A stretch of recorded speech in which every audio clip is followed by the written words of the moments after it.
Ladies and gentlemen, this is the main event of the evening. Presented by Carolina Lightweights. Come grip with us.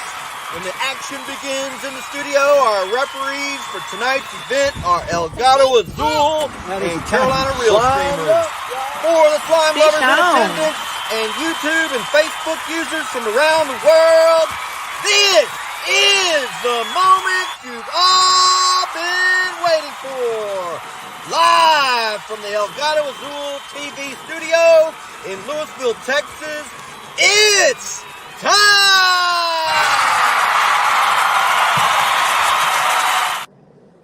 What's up, slime lovers? Welcome to the show. Tonight we have Tim King's cooking experience. Oh, yeah, baby. What's up, Tim? Welcome to the show, buddy. We got over here is my co-host, Jamie Dunn, Carolina Real Screamers. This is the King. Are you down with the King? Tim King with King's Catfish Guide Service. So, welcome, Tim. Man, I'm happy to be here. I really appreciate you asking me to come on and do this with you. Hey, man, I couldn't think of a better person to have on. I love what you do. You're always on fish. I love that you got a son that's similar to my son's age, and you take a big part in bringing him along as an angler. So, Well, you've got to. I think that's awesome. That's one of the reasons I really started following you. But somebody said, "Hey, man, you got to partner up with you and Tim need to do some type of collaborating because."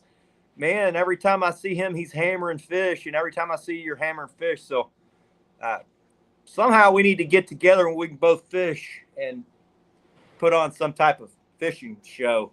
Man, that would be killer. I would love that. I'm not doing the nighttime though. You can count that out.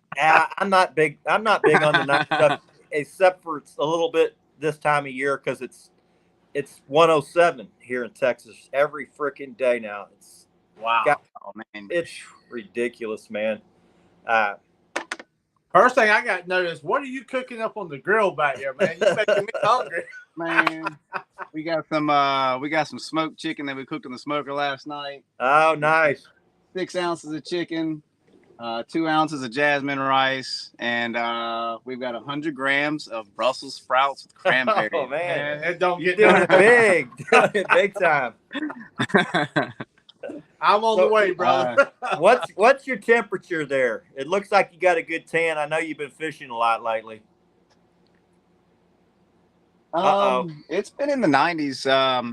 Okay, that's like cold front weather. All right.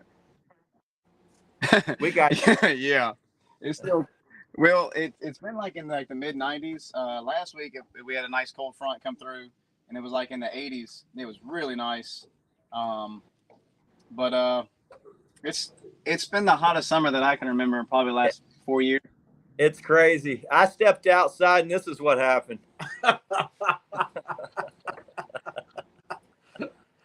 That is for sure. So it's been hot. I went and got Jackson some ice cream this afternoon.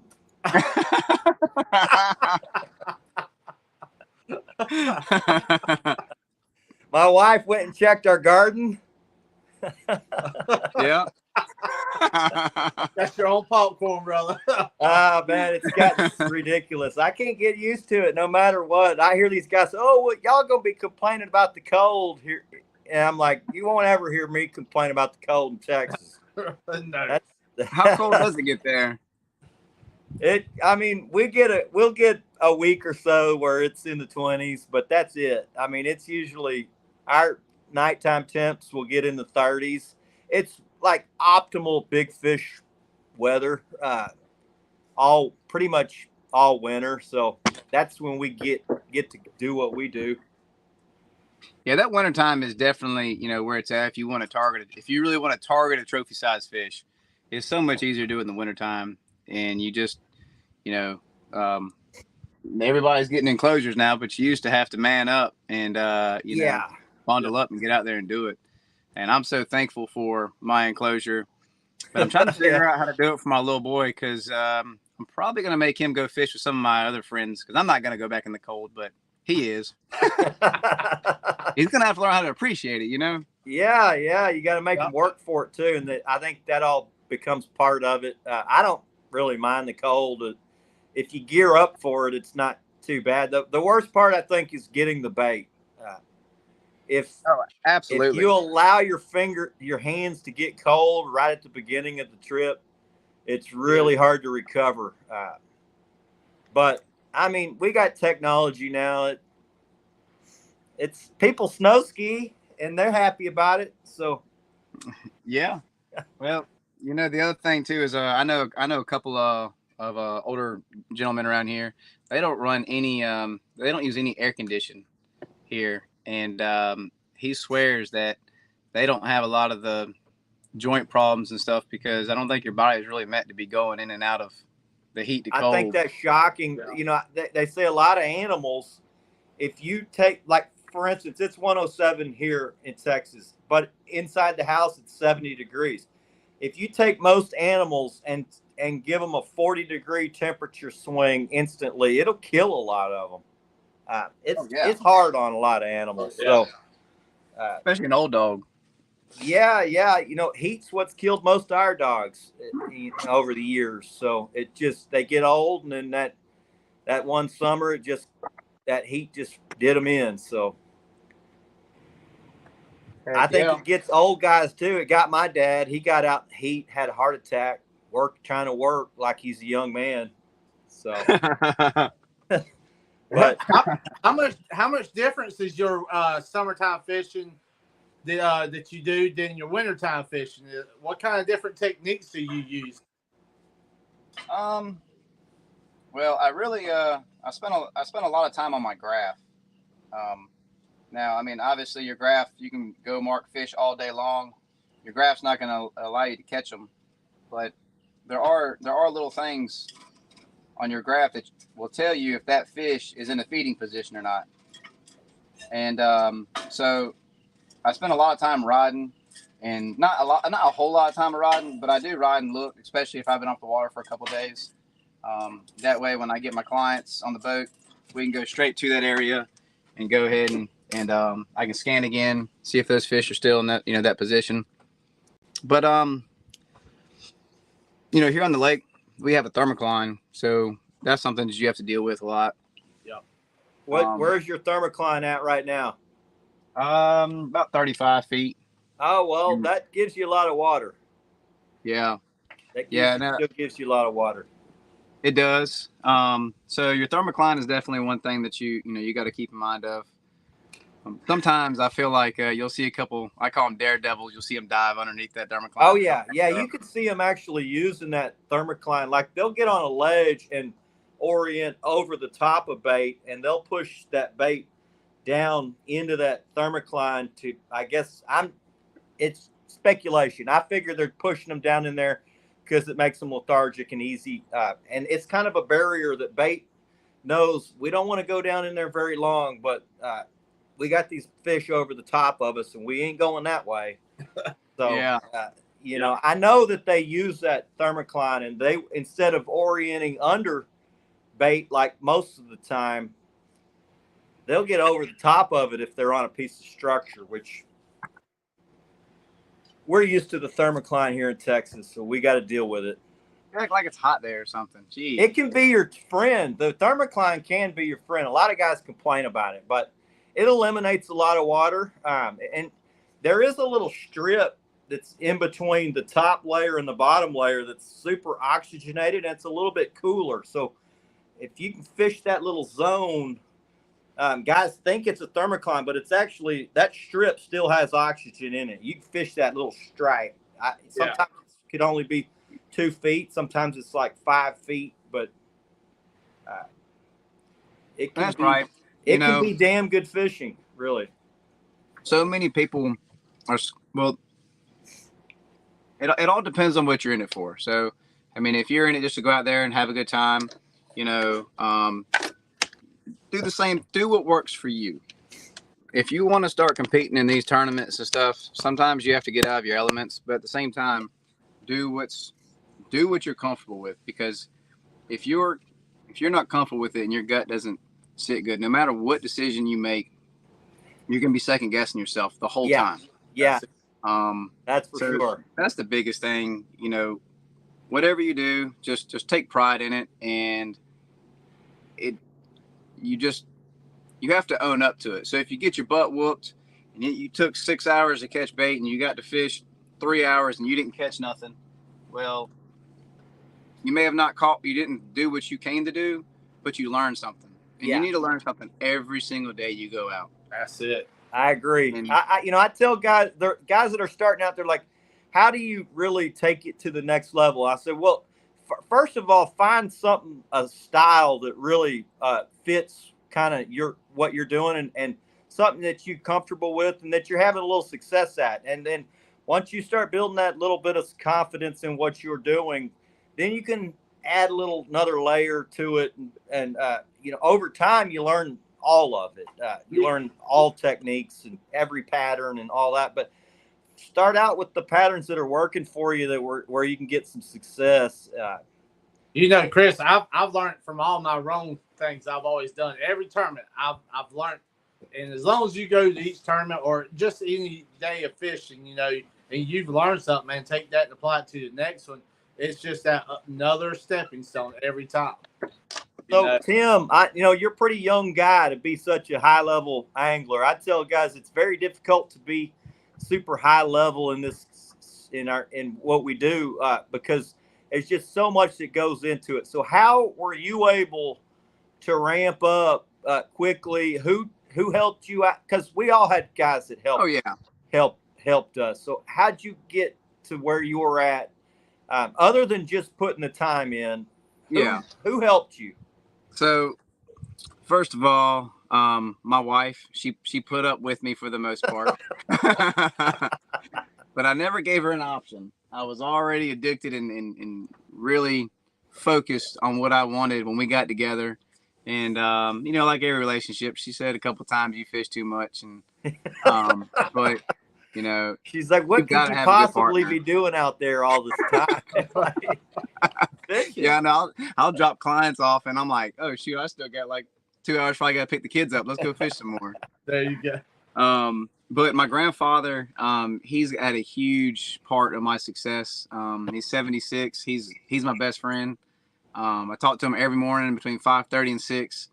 And he lives on the lake, and it's I pretty much came into the family when I was 10, and he'll tell you the exact story in the fishing trip where I told him I was 14 years old and I said, I want to be a fishing guide. I want to be a catfishing guide. And, like most grandparents, you're going to tell yeah, you can do it. You can do it. And I just stuck with it, man. I hear this a lot, and I don't want to be disrespectful when I say this. But I hear a lot of excuses on they can't do something.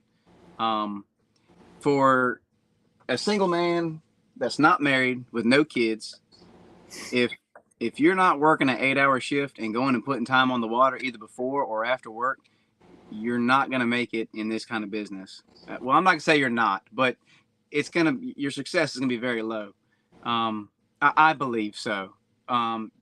Because I was on the water, I worked, I went night school. When I got off night school, I was in the water. Oh. Fish on, fish on. A rod go down. Oh yeah, baby. Hopefully we can see Tim catch a tank. He's been on some monsters lately. Yeah, I was about to say, I saw that rod go. Tim, I love it, man. You still get excited like I do. It's boy, that's something that people don't get to see. Man, when I'm on this boat, I'm a freaking nut. Yeah. That's the chaos of catfishing. That's really the funnest, I think, is the funnest part of what we do. I just punched myself in the mouth. Live TV, brother. It don't get no better than this. Coming to the boat. So, guys, if you follow Tim, he's been hammering monsters lately. He put a kid on a 65 yesterday. They're fishing. Guys. Oh, yeah. That's a bucket tail.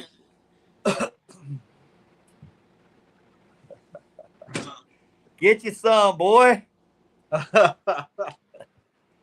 Looks like it's gonna be a pretty decent fish, man. With that. Yeah, that was a bucket. Here's Bucket tail. here's a little tip if you're fishing by yourself. So, when you get this fish up close to the boat, when you get this fish up close to the boat, he done got a mess. You have your net in one hand, and obviously you're pole in the other. You want to pull your fish up past the boat, dip them. Oh, I almost proved myself wrong. Hold on. After you get them, I like to put that net with the pole, bring them both in that way. Oh yeah. He done made a mess too.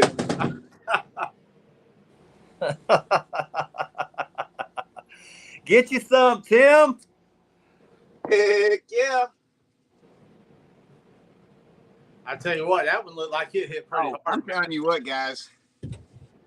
This daggone shoot, I might have to get the channel locks to get this hook out. So That's for probably tonight, so what Tim's using for bait tonight, guys, are hands. that's right. Oh man. Human hands. Oh no, he's got another bait. He's also using feet. The, look, the SPCA always has bait, guys. Man, I tell you what, your pictures made me just, brother. What are you dragging tonight, Tim? Oh. Oh man, he's He frisky. got me slimy. He That's ain't a big lot enough to- to get me slimy, but this is a good fish right here. Nice. Fish. He's a good about 20, 23 probably. Yeah, that's And, he hadn't been off the nest too long. no, these How fish long they're have just coming y'all off fished? spawn. So what's your water temp there? 83. Okay, so hell, man, y'all are still probably some fish still spawning. Hey, They just got done. hey, Chris, that's actually our first fish ever caught on the show. I saw Jeremy just said that in chat also. So Awesome. you got the first one, brother, on live. Get you Right some, Tim. So we got started and Tim was fishing. So I'm going to run through real quick. We got Paula Curtis Smith. She's going to come on the show probably sometime in September. What's up, Paula? We got Becca Mudtramp. Welcome in, Becca. We got Facebook user, can't see you. Y'all will log in over at El Gato Azul TV on YouTube or Carolina Lake Weights on YouTube, then we can see who you are. And it helps us too if you'll go over there and sub. We got JTC, one of our Carolina Lake Weights teammates. We got Roger with Muskrat Adventures. Welcome in, Roger. Glad to have you on the Operation Vets with Nets team, buddy. That's awesome that you did that. Rippin' Lips Fishing, one of our Mad Cats teammates. We got Straight Getting Fishing. That's one of our Carolina Lake Weights teammates. We got Song of Songs 50. Welcome in. We got JBN, world famous catfish guy. Welcome in, buddy. Rebecca and Jamie, I don't know who they are, but we got my buddy Jeff Martin. He got on today with Operation Vets with Nets. He's going to start taking people out. I think it's awesome that guys are really starting to support that cause. For guys that don't know what Operation Vets with Nets is, they take veterans out on boat for basically real therapy. So, man, that looks good, buddy. Yeah, that's something I've been taking veterans out since like 2014, and I do a little bit with the orphanage as well. And that's something that's very important to me is showing these veterans a little bit of appreciation. I'm famous for going up to somebody and paying for their meal if they got I love seeing an old couple with the he's got the veterans hat on and they're sitting there, they're probably 75, 80 years old. But anybody, any kind of active service or firefighters, policemen, anybody who serves us, just tell them you appreciate them. Especially now, nowadays they get stomped on. Yeah. But that's very important to me. I think that's awesome that you do that, and we're kind of teamed up with Operation Vets with Nets, so we've been trying to help them, and a lot of our guys have signed on with them, and I'm getting some of my catfishing buddies to sign on and promote, and not just promote, but take guys out. So I think it's cool. If anybody's interested in doing that and you've got some time and you'd like to do something for the vets, you can go over to Operation Vets with Nets. You can become one of the joint task members. You can take guys out on the boat. You can also go over there and donate. If you just want to give some money, they're trying to raise money for a boat. Boats aren't cheap. They've already got one boat, but they're going for boat number 2. So I think that's a great cause, and I'm proud to be associated with. So absolutely. But you were asking me, what got me into it. So my grandpa, he really supported me over the years, and then I started fishing out of a kayak. Believe it or not. We won't hold it against you. Hold it against me? Shoot. I'll tell you what, though, there is nothing more fun than hooking anything over 40 pounds in the kayak. Yeah, I got buddies that call it the Texas sleigh ride.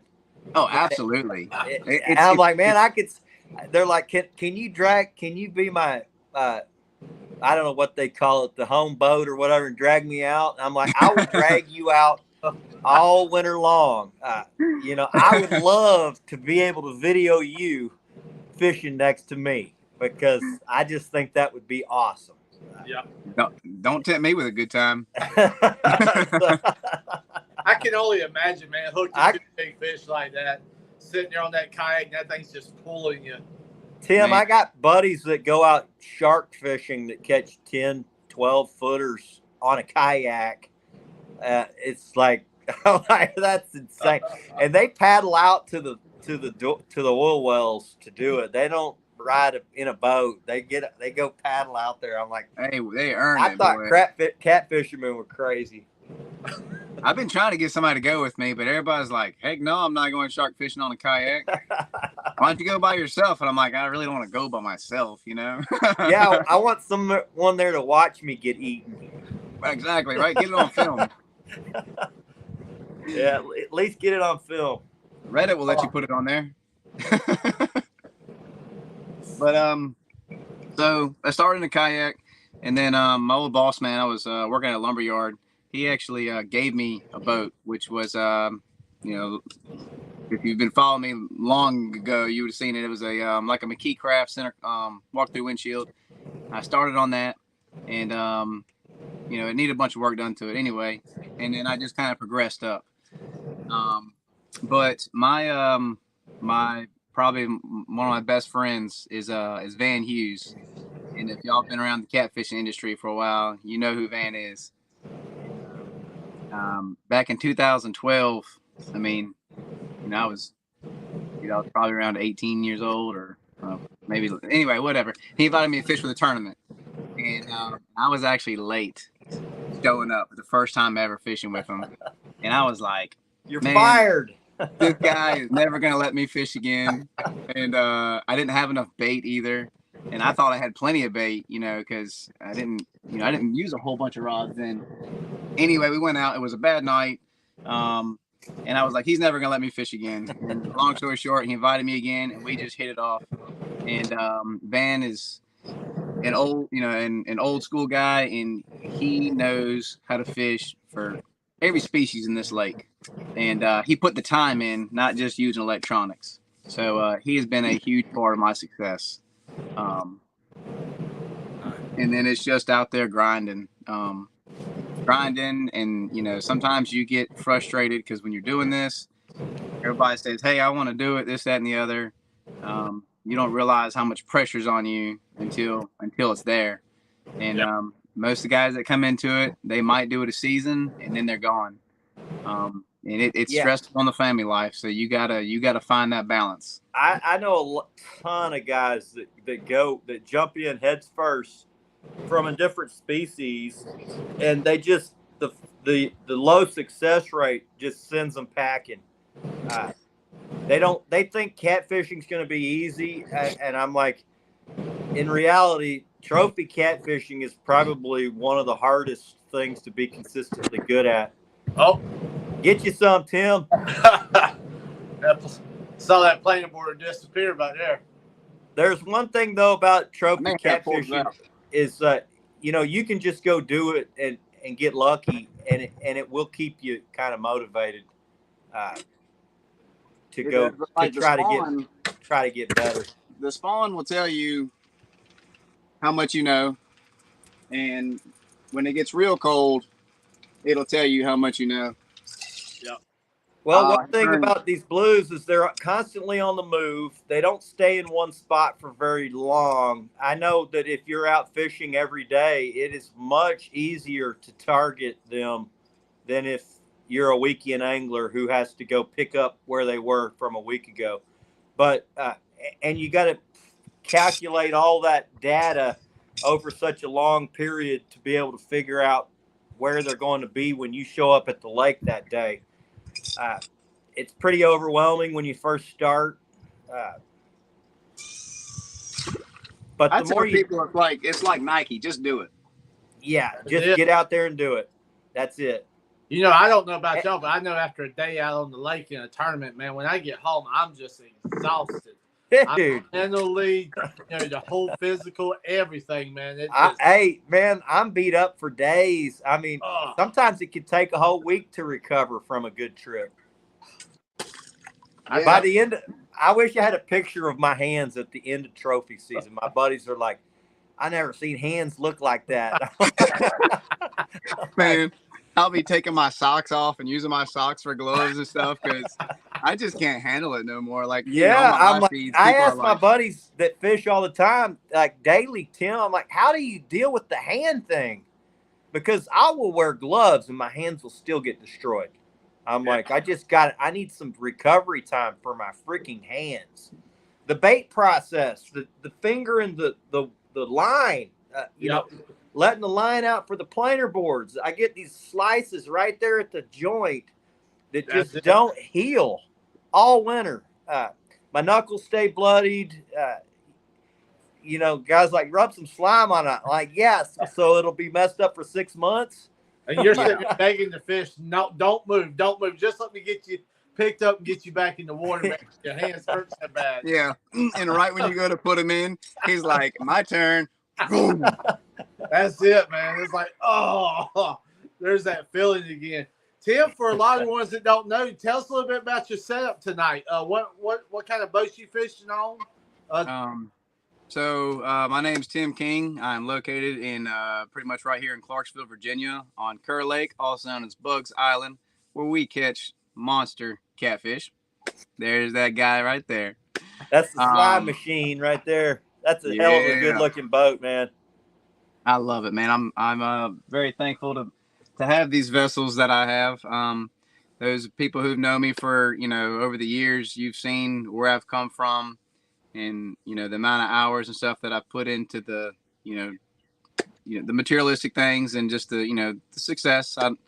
I feel like I do fairly good, and it's just grinding.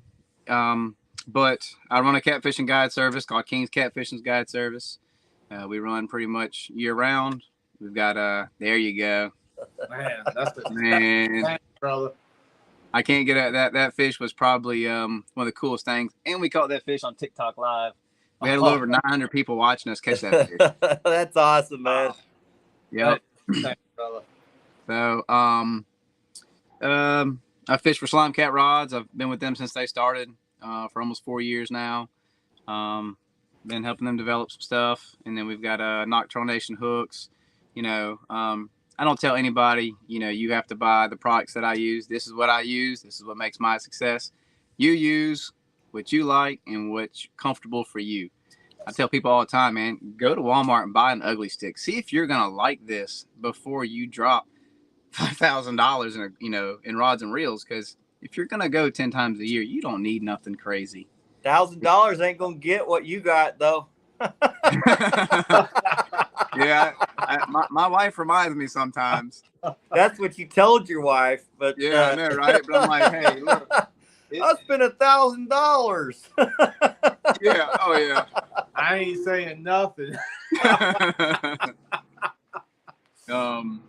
Yeah, those are good looking rods. I almost went with Slime Cat when I was looking for rods. I thought they just looked so damn good. I never got them in my hands, but one of my guys I fished with, Daniel Armstrong, he was on your team. I think he's with TFR now, but I thought the rods just look cool. That's what I liked about them. Like, they look good, and when I went down the list, they had every feature that an angler really wants. That they're good looking rod. I ended up going with Mad Cats, but and in the end, it's all about the for me. I don't really care what you use, but I do expect for everybody to respect everybody. And I know we all see this hen pecking and stuff, and that's one thing that's pushed me out of the tournament world. Is man, I come into it for fun. So, not saying I'm not going to come back in maybe a year or two, and my little boy can roll with me. I think it'll be cool to see y'all fish. But Tim, we get along great. We're not on. I don't know that we're on any of the same teams, but I mean, I don't even know, man. I just care. Fish and post. I don't care. I think it's cool what you do. I like that you got a son that's similar to my son's age. You seem to have a good time doing what you're doing, which I think is really the coolest. That's what it's all about, guys, is getting your kids out there. And I know that there's so many people out there that want to build a name for yourself. And you leave your kids at home because they're a nuisance. And they can be. But it's not easy, is it, Tim? It's not easy. it's not. But you have to sacrifice your kids are watching. Fishing. You got to sacrifice some of your fishing just to make sure they're having fun. That's what here at Carolina Lake Weights, having that kid of the week, man. That's a heck of a program, and it's something that every time you see that kid of the week, that face, holding up that fish, man. I mean, how could you not love it? You gotta love it, and I know your son's starting to get really excited about catching these fish, Tim. No, he's getting bored. Well, it's hard to keep him entertained because fishing is slow. I mean, when you most trips, if you catch 5 or 10 fish, when you talk about the whole time you're out there, it's a short, small amount of time. It's the actual fish catching. So it is fun for them for that 20, 30 minutes, but then there's a lot of time that's not fun. I mean, it's like, what do they do? You have to keep them. I've got a special kid. So when he was a baby, he played with minnows. If you give this kid a fish, he will play with this fish for 10 hours. I got pictures as a little baby. My grandpa would be holding them, and the fish would be like a chip. It's dried out so bad. It's like a chip. So for me, buy some minnows, get them to play with something. Finally, that keeps them occupied while you can run the boat. You get all the work stuff done. It's 20, 30 minutes. You get all the work done, and then bam, a rod goes down. You get them fired up. You let them get on it. Don't yell at them. If you lose a fish, who cares? Right. And that's all that matters. These kids watch. I've learned. My little boy's gonna be 4 years old. He watches everything that I do 24/7. And so, it's fun, man. I can't build nothing. I can't go nowhere without him, without him wanting to go. When I get home, he's like, Dad, you went fishing without me. Yeah. And he'll come out and he'll crank in 20 fish.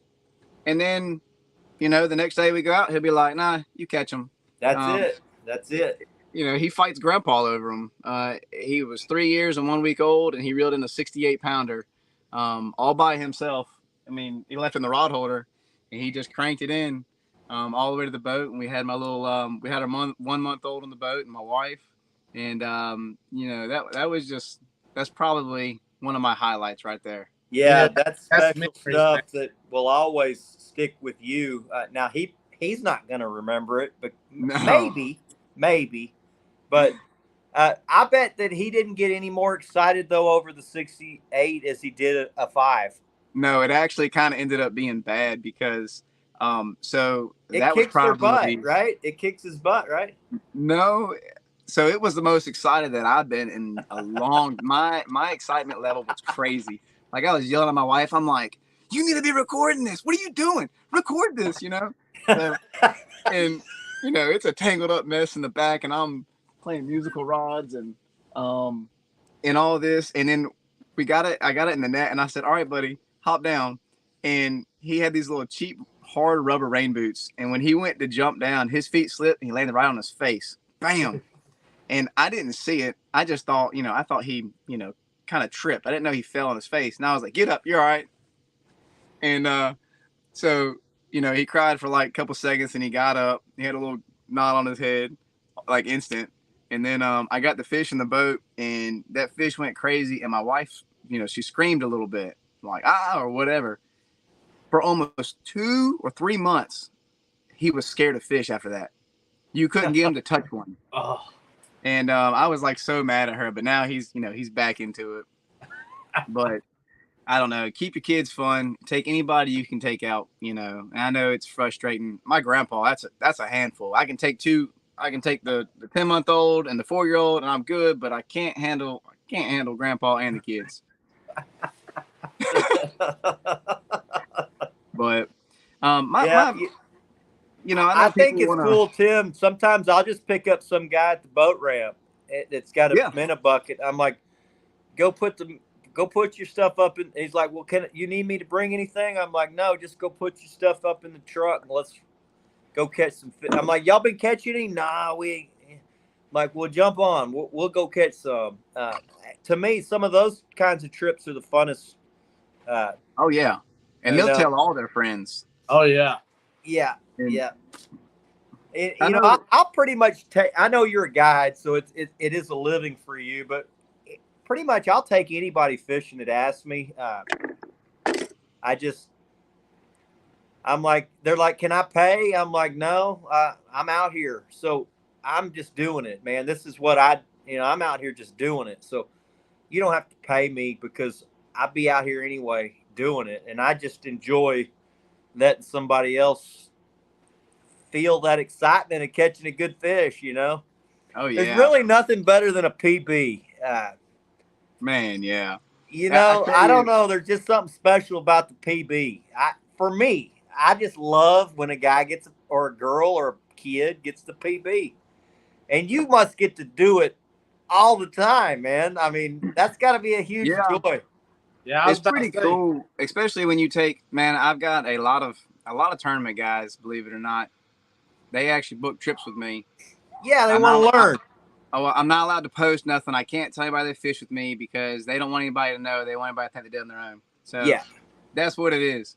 But they go out fishing with me, and they've been doing this for fishing tournaments for 2 years, and then they go out there, and I put them on their biggest fish. To me, I am jacked up. Like for me to take you out and put you on a tournament tournament winning fish is that's a like I don't know, the excitement is just over the top because I do put a lot of big fish in the boat, but to put it on that day when a guy puts 100+ days on the boat is pretty good. But like this year, we are I think we're 2 over 80, 8 over 70. We just put our 13th one on the boat over 60. We got to be in the mid to low 20s. And 50 pounders, and I don't know how many 30s and 40s. This year's been pretty good. And so a lot of times kids actually catch these big fish, which is the best part. That's it. a buddy says it's best to take a guest that loves throwing the cast net, and I'll Can't tell find you, that I won't let somebody throw the net on my boat unless it's a really tough day. But there's not a whole lot of those. But occasionally you get a day where it takes hours to get bait. And I know you've told me, Tim, to get big cutter shad, sometimes it takes hours and hours and hours. But Yeah. you know, the longer you do it, the easier it is. But sometimes doesn't matter how much experience you got. There you can't hardly find a group to throw on. You got to go for one here, one there. It's just like a marathon to get bait. So, but I bought a even then, I generally throw the net on my boat, even when I got. I bought a Garmin Live Scope just to help me catch bait. And yes, it did. It did shave some time off me, but hindsight, I don't think it was worth it. I mean, Yeah, I mean, you were probably pretty good at doing it the way you were doing it before. So, yeah, I mean, it does push me to new, like new waters. right. I'm a little more, comfortable with trying to go and catch some bait because now I can actually see it instead of having to throw blind. I mean, we all Well, have our honey holes where we catch when bait. you're going for bigger baits, like I know you like to use cutter shad or striped shad, but like when you're throwing for that, what's your technique for finding it? Are you? Let me just guess. Yeah. You using side image, and then you find something. You find your big bait on structure. Uh, and, and I'm just saying this because I've been doing it a long time. You've been doing it a long time. Most of the guys I know that are doing it fairly similar. You're finding your bait on structure that's larger baits. How deep is it generally? I know it's different times a year, but how deep? What type of structure are you finding this bait on, and what's kind of your method for getting what you need to get for these big ass fish? So for me, I'm a morning fisherman, so I'm on the water before the sun comes up every morning. And almost every body of water that I fish in the country, the bait is on the surface first thing. Yeah, So a lot of mornings when it's slick, it is a little bit easier. You're hitting those 1 and 2s, but you're catching it.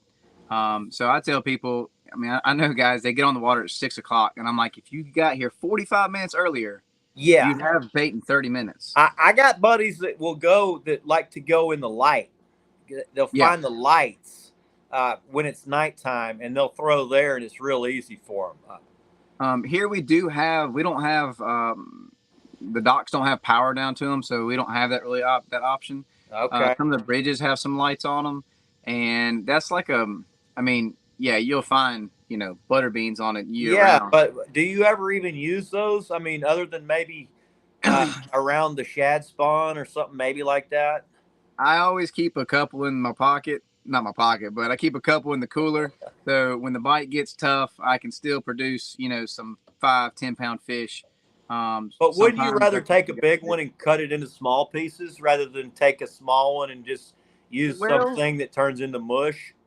So, when you're right. Uh-oh. Oh, We man. lost the king. We lost the king. Hey, I was getting a call. Sorry. When you're riding around and so tournament fishing, you go and you spend a lot of time scanning. You're looking, you're scanning, you're looking, you're doing all this stuff. Well, you also, if you find some fish, you want to look at what kind of bait they're on. So if they're on small bait, then you're gonna throw small bait. If you're on big bait, then you're gonna throw big bait. And you're also, you're looking at that fish, and you're trying to figure out, what size he is. All that really comes into play. So if So when you're using small bait, will you take a big bait and cut it into small pieces, or you just yeah, use a small bait? I would rather cut a big bait into small pieces Because it stays on the hook, right? I mean, who wants to fish a tiny bait that when you reel up, half your rigs are missing baits?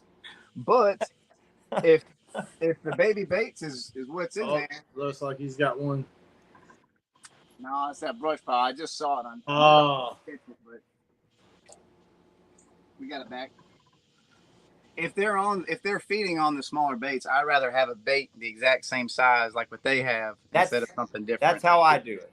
So like even in thread, for instance, like let's say you're fishing, y'all got thread fin. Most people do, right? Mm-hmm. Okay, so you're fishing a thread fin spawn. You're up shallow. You're in a foot of water. Are you actually? I know a lot of my guide buddies do use thread fin. They'll thread 2 or 3 of them on the hook and throw them that way. But I do just as well as they do. But I use cutter shad, and I just cut them in thread fin size pieces, and my piece stays on the whole time. Whereas they got to check it every time there's a bite. My problem is, obviously, our shad is not as large and as plentiful as yours. Because when you get a big shad, you ain't gonna cut them up in those strips and waste Okay. Well, not after you spend 6 hours catching them. okay. But yeah, I mean I would much rather have a larger piece of bait and cut it down. And I won't break them out until like the end of the trip when I'm really struggling and desperate. Right. So yesterday was I had a game plan the day before. I had folks come down from Pennsylvania, and anytime I have people come from a long way, the stress gets high, especially if they just come for one day. And I had been off the water for a couple of days. We went camping with the family, and so I was like, let me go scan, blah blah. Found some fish. That night we got hammered with the storm, and so I already took that in consideration. And that yesterday morning I left the house at right at 3:00 to go ahead and catch bait, and I was going to pick these clients up from the house they rented on the lake and make that full experience, easy on them, especially with kids. Yeah, And, that's a pretty cool deal. That is. So after 2 hours of catching bait, I caught bait where I wasn't expecting to. So this threw my mind into, this, it changed everything I wanted to do. So I decided to do something totally different. And I went and I did it, and the water temperature had changed like 5.5 degrees overnight. So it shut them fish down. We were getting really soft bites, but the wind was blowing. We had drift sock out, and I couldn't slow down the boat enough because of the current. So the current would close my sock up, and the boat would try to twist, and it just wasn't happening. So we make a drift, we move, we make a drift, we move. Run and gunning, and like 12:00 come around, and I'm kind of stressed now because we only got 3 fish in the boat, and they're 10, I think maybe 8 pounds is the biggest. And so I was going to make a long run down the lake, and I was like, you know what? My gut told me this was just one of those days where I could have made a long run, about 10 miles and probably done real good. But I just decided to just keep my baits in for every minute and just spend the time with my baits in the water. And we got that big one yesterday, and then we hooked up with another one. What'd you catch the big one on?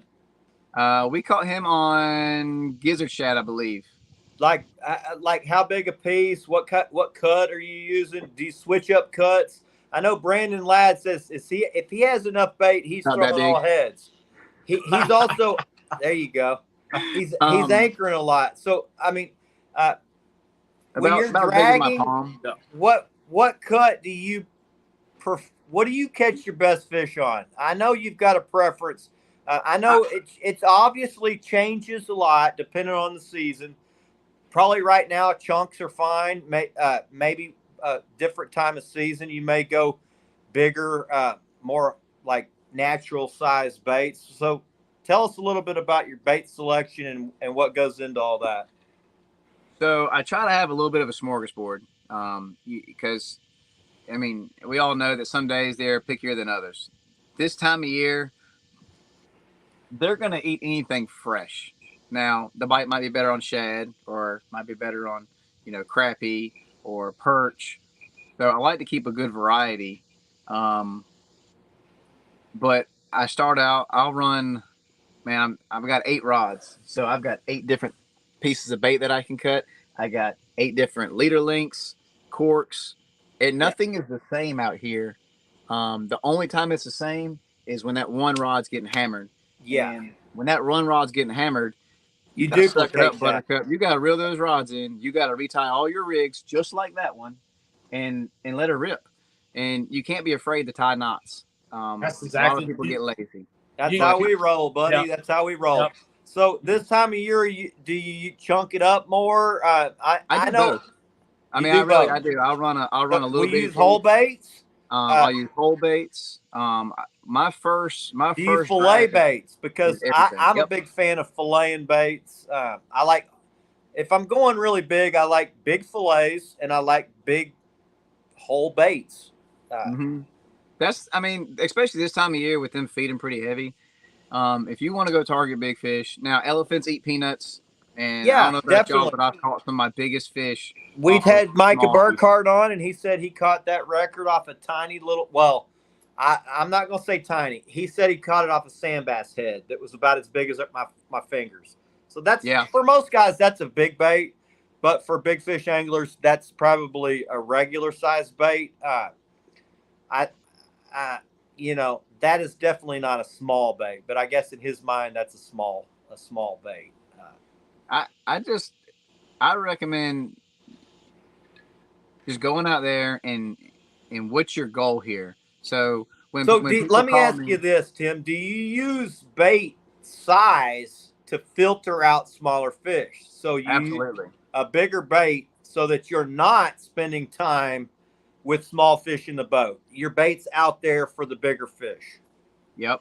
When people call me and they say they want to go catch a trophy sized fish, I ask them what's a trophy sized fish. Some people say a 30, 40 pound fish. I'm like, okay. Some people say they want 50 plus, and I'll tell them we can go do that, but you need to realize that when we go targeting trophy sized fish, there's a good chance that we might not catch nothing, Yeah. or we're going to catch something good because we're going to run a lot of big baits and we're going to run and gun. So some people, we get that 3-4 hours in, no bite. They're like, okay, let's go catch. Let's just go have fun. Yeah, Those they people just grind want it out. something so they can have it on their phone and Yep. share out those And pictures. so in the last 7 years, I've had 2 skunk trips. And get this, both of them were on December 27th. First one was in 2020, and the last one was last year. So what happened that day that was get you some, man. boy? I don't know if y'all saw that, but he smacked the full out of it.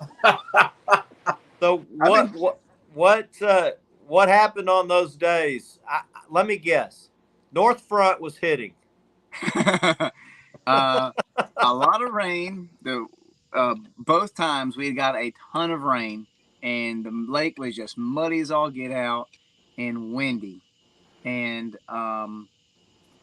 the last time, the only thing that I could have done that would have been different would have been going shallow. But I had 2 kids on the boat that literally, it was like a jungle gym in here. They did not When you sit got still. kids in the boat, going shallow will spook every fish. You will not catch a shallow. Guys are like, why don't you go shallow? I'm like, I got a freaking tornado on the boat. If I go shallow, I won't catch a damn fish. So No, we're that's true. basically have to go 20 feet or deeper because nothing shallower than that is going to be anywhere near my stuff with this kid. Especially if you're going to anchor too, Yeah, That's it. most definitely, most definitely. For me, if I'm tournament fishing, I'm going to anchor up. I mean, y'all see me, I drag a lot. I mean, I'm known for dragging. But when I tournament fish and people think that I'm just BSing them, I've got this, $3,000 piece of equipment on my boat for a reason, to locate this fish and Yeah. pinpoint them. Yeah. And then the time on the water, knowing how to set your boat up is very important. And I can't tell you how many times, and I feel stupid. I feel like I look like a clown when I take clients out here. I mark this fish and I go to set my boat up, and I'm 30 or 40 feet off the way I want to be set up. Yeah, that's bad feeling, isn't it? Yeah, and you got waves coming over the front of the boat, 25, 30 mile an hour wind. I'm, fighting all this, and they're like, "What are you doing?" And I'm like, Tim, I think that boat control is one of the is something that is very important when you're targeting fish, and you have to be precise. I drag a lot, so I call it precision drifting. You are hitting something with precision. If you're 30, 40 feet over, you missed it. You ain't getting them. It's done. You wasted so much time, the setup, and all that, and to reel up and have to redo it all. It's almost like, screw it. I've just spent so much time doing it. So I can tell you when we go over certain fish, the way they're positioned, I can tell you which rod is going to get hit. Oh yeah. I can you call know, the bite. on our live streams we do that a lot. I'll say third rod, this fish is 57 feet out to the left side. It's going to be the third rod. It's going to be that second planer board, and it'll be about 2 minutes from now because it takes about 2 minutes, or a little over a minute and a half, 2 minutes to get from when you see it to when that thing is over your bait, and guys are like, no freaking way, and then bam, and I'm like, and it's a 45 pounder, and it's like bam, and they're like, no way, and then 45 pounder in the boat on the third rod, 57 feet, and they're like, I can't freaking believe that you, Yeah. like, but They, our first episode with the Sportsman Channel, we went over a pair of 2 big fish, and I showed them the 2 fish, and I showed them which bite was going to come first and which bite was going to come second. And the first bite, it slammed it down, ripping, peel and drag, and he just come off. And then he hit the cork. He smashed the cork. And then a pair of eagles flew by, and the camera guy was looking at the eagles, and I heard the planer board just shooting across the water. And I mean, that's a great feeling. Side, and it went. I mean, it was like a missile. And I ran back down there, reeled on him, and then gave it to the guy. And that fish went from the right hand side, way out there, all the way to the left, back to the right, and back to the left again. And he was 84 pounds. Wow! And, oh hell yeah! Oh yeah, that was that was probably the only thing that could have made that moment better. I mean, that was my first opportunity to do any filming with the TV crew. Yeah, and that was actually my biggest fish on this lake was on that day. Wow. That's awesome! Congratulations on that, brother. I appreciate it, man. That was pretty cool. Well, and hey, Jamie's he's going to Pigeon Forge, Tennessee. He's going to have to jump off, but we're going to stay on a little while. We're going to keep talking, and you keep fishing. So, Jamie, yeah. I know you got to go, man. Yeah, I know you hate to do it. I know you hate to do it, but Jamie's he's going to the expo this weekend, Smoky Mountain Expo, Pigeon Forge, Tennessee. Carolina Lakeways going to have a booth there. Y'all set up. They're going to be set up. I don't know where, but go by, check them out. Say hello to Jamie. They're going to be out there doing what they do. So, yeah, we're going to be right beside the Mad Cats booth there, man. And Tim, brother, I've enjoyed it, man. Awesome. Yeah, man. Shoot me a text. You got my number. I sure will, brother. I sure will. And guys, like I said, if y'all up in Gatlinburg this weekend, come by, see myself, Rebecca, all of us at the booth at Carolina Lake Weights. We appreciate it. Chris, right, Jamie, we'll see you, bro. Good, buddy. Y'all have fun. Drive safe, buddy. We sure will, bro. Y'all go kick some tail. Appreciate you, buddy. Thank you. Who do you want to message? Nobody. Leave me alone. So my buddy Dimitri, well, a new buddy, he met me through Mad Cats Unlimited. He came fishing with this winter. He said, I've witnessed it with my own 2 eyes. Elgato is amazing. I appreciate that, buddy. We had a great time. He came fishing with me this winter. He came in town. He was having a baby daughter.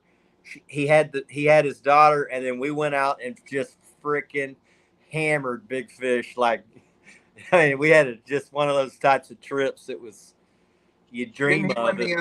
Didn't he win the 500 for the month? He won $500, and he's like, man, you don't know how much that helped me with this kid. And I was like, I just love that you won that. I thought that was so cool. So now we're slime brothers for life, and that's what fishing does. It brings people together, and I'm glad that we got to fish together. He's going to move to Dallas, which I thought he was already going to do, but hopefully we can get to fish this winter together. But Tim, awesome. I'm going to come out there and fish with you at some point, buddy. I know you're busy and all that, but I'm going to find a time where we can go catch some fish and just hang out. I'm going to bring my son, so absolutely the boys can do their thing, and we'll it'll be fun to watch those two team up and fish. You come on out, man. We've got my grandpa's got a cottage on the lake that we rent out to my clients and stuff, and it's just a little Just a little open floor plan. It's got 2 full-size beds, a fold-out futon, Oh, hell small yeah. stand-up shower, whatnot, and it's on the lake. And we can put Whisker stuff in Dream there. says Tim King is the Kerr Reservoir magician. Wow, come on I'd now. have to agree, man. I mean, you're probably one of the top anglers in the country. I love, keeping up with you and seeing what you do and with your son. And I ranked 4th in the country last year. So I was pretty excited about that. so what is the ranking like? How do you rank? Honestly, I don't even know how it really came down to it. So there's a good friend of mine. He kept track of all my stuff, and he actually submitted all this stuff for me. And I got the phone call out of the blue, and I was like, "What in the heck?" So they called me, and they started naming dates and the pictures. They started sending me pictures and stuff like that. And I didn't even know that there was something like that to do. And I got the phone call, and I was like, "Man, this is pretty pretty cool." And but my wife, she keeps a pretty good track record of what goes on, big fish pictures and stuff Yeah. like that. And man, I haven't gotten a picture printed out in probably like 3 or 4 years. And I went to like Walmart.com, and I put like all my big fish pictures. I was gonna print it out, and it was like $300 for the pictures that I wanted to print. And I was like, "No, it'll just stay on this digital." Jeff But says your outside rod's getting bit. on that one over there, Hell, I don't know. I'm not paying attention. I can hear him getting smacked back there, but I don't hear no drag, so I don't care. Yeah, they're probably just chewing. Yeah, but man, I'd love to have y'all up. I said we can. That's a Definitely long going to haul make a for trip you. up there. I told you we were going to do that last year, but Hey, I understand, brother. Pretty much as long as there's no ice on the roads, I'm going. I used to didn't care then, but these boats weigh a little more, and they're a little more expensive to be backing down the I'm back. boat ramp. I lost you there for a minute, Tim. I got you. I was saying, I pretty much fish year round except for when there's ice on the roads. And Yeah, y'all get some icy conditions up there. So when does that knock you out of commission? I know there's a little bit of a time where y'all are like, it's hard for y'all to fish because of the ice sheets. so pretty much, I pretty much book up to the second week of January. And from the second week of January through the second week of March, I usually don't book up much, just because of the weather conditions, and I Right. kind of just do. Is it just too cold for most people? No, 'Cause- it's so windy, and okay. and like I kind of use that brutal weather time to maintain my stuff. Yeah, And yeah. try to Get get caught caught up. up. Yeah, Get caught up. and so I kind of like last year. Yeah, I think we were on maybe Palmetto Cat Show, and said you were in your catch up season. Yeah. Yeah. And I never even got caught up because like I'll do pretty much like people call it walk-ins. I had so many people back to back to back. Dude, I worked every single day, like through the whole winter. I think there was 2 weeks that it was actually icy conditions that Yeah. I didn't run. And the rest of it, I mean, for the winter So time, it's wind and stuff like that. It's pretty much makes it where people don't want, like, will they cancel? The reason you do it is because people cancel on you, or So it's got to be kind of a pain in the ass when people are canceling. So the way I do my trips, because obviously you want everybody to have the best weather condition, but you can't control the weather. So I'd require a deposit. That $100 deposit. Yeah, so they can reschedule at a later date. It basically that $100 deposit kind of locks them in. Yeah. So if you tell me, a month in advance, hey, look, I'm not gonna be able to make it, blah blah blah, that gives me time to reschedule. So what's too windy in the slime machine? It's got to be over 45 mile an hour. Okay, so you tuck somewhere. Now, let me. I mean, Now you can't just go fish the way you want. You got to go. I know, because we got a lot I of mean, wind in Texas. You got to I go can, tuck but somewhere, and, yes, and it may not be in the ideal spot to catch what you want to go catch, but yeah. you can This do it. lake is so this lake is so big, and there's so many different ramps that you can kind of tuck and hide out the wind. Um, um, and I have to ask people, what are you comfortable with? And Yeah, people will tell me, "Oh, I'm comfortable in anything." And you get yeah. out there They and get out three there and they're like, three they foot didn't dress swells. right. I'm like, you Yeah, ain't dressed right. Do you bring yeah. extra stuff for people that, or do you just expect people to bring to dress right? Look, Because I believe in what's called tough love, and so if you didn't do it, you'll be prepared the next time. yeah, There yeah, is I got a lot of buddies that are like, oh, I can handle anything, and they get out there like, I'm freezing my ass off. I'm like, damn, son, don't you know it's colder on the water than it is on the land?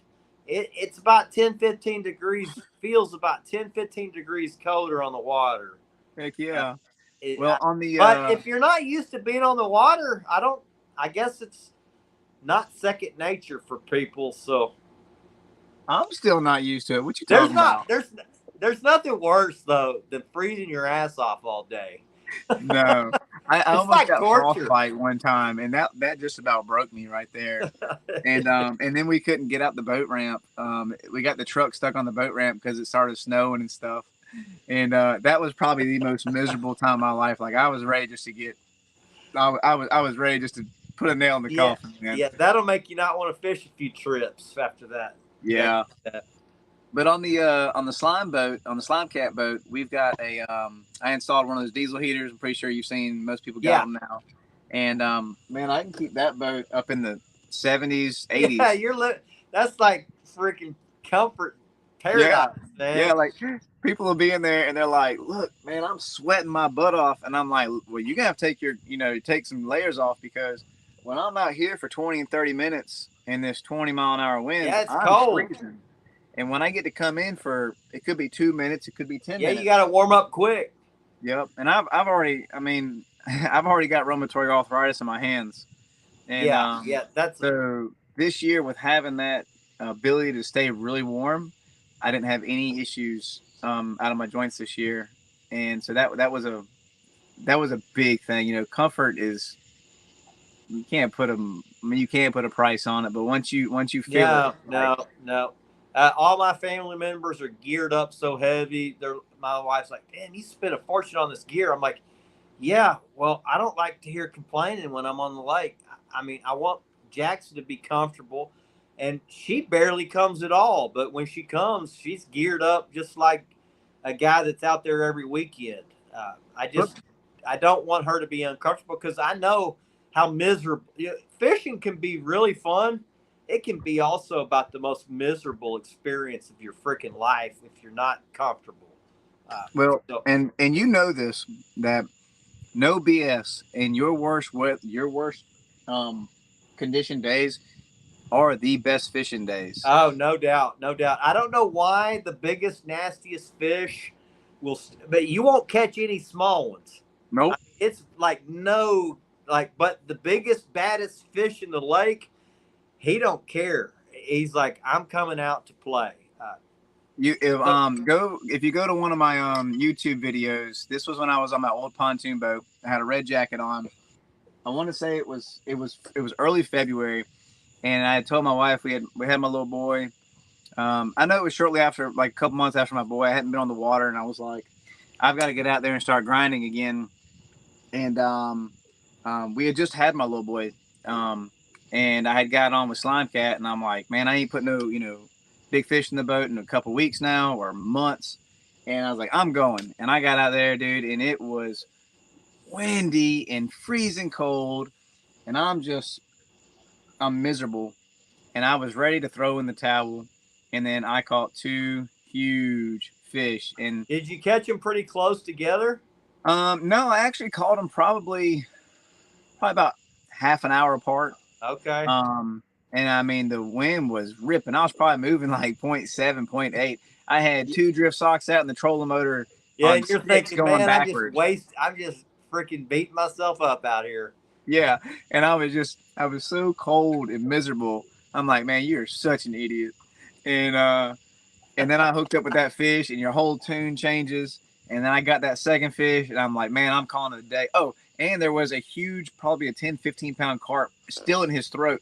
And he hit a bait. He hit a bait this big. Damn. Yeah. And so that just goes to show you when you hit that pressure is just right, the Bear Magic pressure, when you find out for your body of water. Get you some, boy. That was slammed. When you hit that pressure just right, they're going to feed. You know, these warm water fish, Tim, I have found you can't tell what you got on the line until you see them. Yeah, well, I know the trolling motor just picked up. Yeah, that rod was just slammed. Yeah, it was. I think he was just real spunky. Man, I'll catch a 15-pounder that you would think in the winter it'd be a 50. It's like, damn, they get excited in this warm water. He's a decent fish. Oh.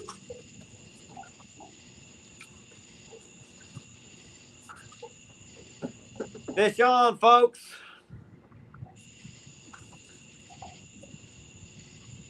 And that's the chaos of catfishing right there. You gotta juggle the rods.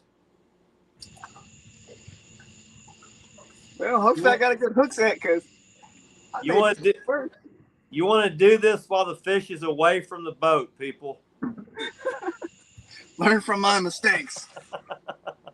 Otherwise, you're bringing in 3 rigs at the same time. Woo, baby. And that's another thing, guys. You got to remember what you're here for. You're here to have a good time. So don't force that fish in. Enjoy the fight. Let the equipment do the work, and just keep the line tight. That's all that matters. That's what I tell people, Tim. I see people just horsing the fish in as fast as they can. I'm like, you know, you only got about 5-10 minutes on a big fish, tops. I mean, maybe if it's a giant, you got 15, but enjoy it, man, because it don't last too long. Then you got to sit for another hour. Man, this guy was not making it easy on me. And what I do with my rods, so that fish is in the net, he's secured. I'm all about safety. So I have never had anybody, God, I hope I don't jinx myself. I've never had anybody get hooked or hurt on my boat. I have, but I've seen some hooks up in your knuckles. One of the most important things is, you know, the fish is in the net. Okay, he's not going nowhere. So calm everybody down. Put your rod in free spool mode and put it back in the rod holder. Don't throw it on the floor. I mean, when chaos is going on, chaos is going on. But don't throw it in the floor. Keep your work area clean. Put it in free spool mode and put it back in there. And don't lock that reel down until once you get the hook out, throw the hook over the boat, and then engage the reel. That's what I do. But Tim, I'll tell you, I got a little different technique than you, and I do like your technique. That works damn good. To put it in free spool. What I do is I stick that rod right next to my rod holder, and I just grab them both and bring them both in at the same time. Oh yeah, I got you. So I would be holding both the rod and the reel, and the rod holder together, and then when I get it in the boat, I put it in free spool. Because I got a freaking 7-year-old. I got it. That kid, he will not open the bail when he gets that thing close to the boat and in the net. I can't tell. I'm like, dude, he wants to freaking open the bail like when the thing's already in the net. And, man, I can't tell you how many times he's bird nested. And I got to be like, he's 7. He'll learn. Oh, man. Boom, baby. Another post spawn fish are mad when you catch them. They are jacked up right now. I mean, this fish fought really well for himself. He's probably about 18 pounds. Well, obviously y'all probably can't see too good. Yeah, we can see him. He looks good. Hey, not only did I catch one, but I got 2 fish on the live feed. There you go. Facebook user says, "What net are you using?" It looks like an RS. I've been using RS nets for about 2 years now.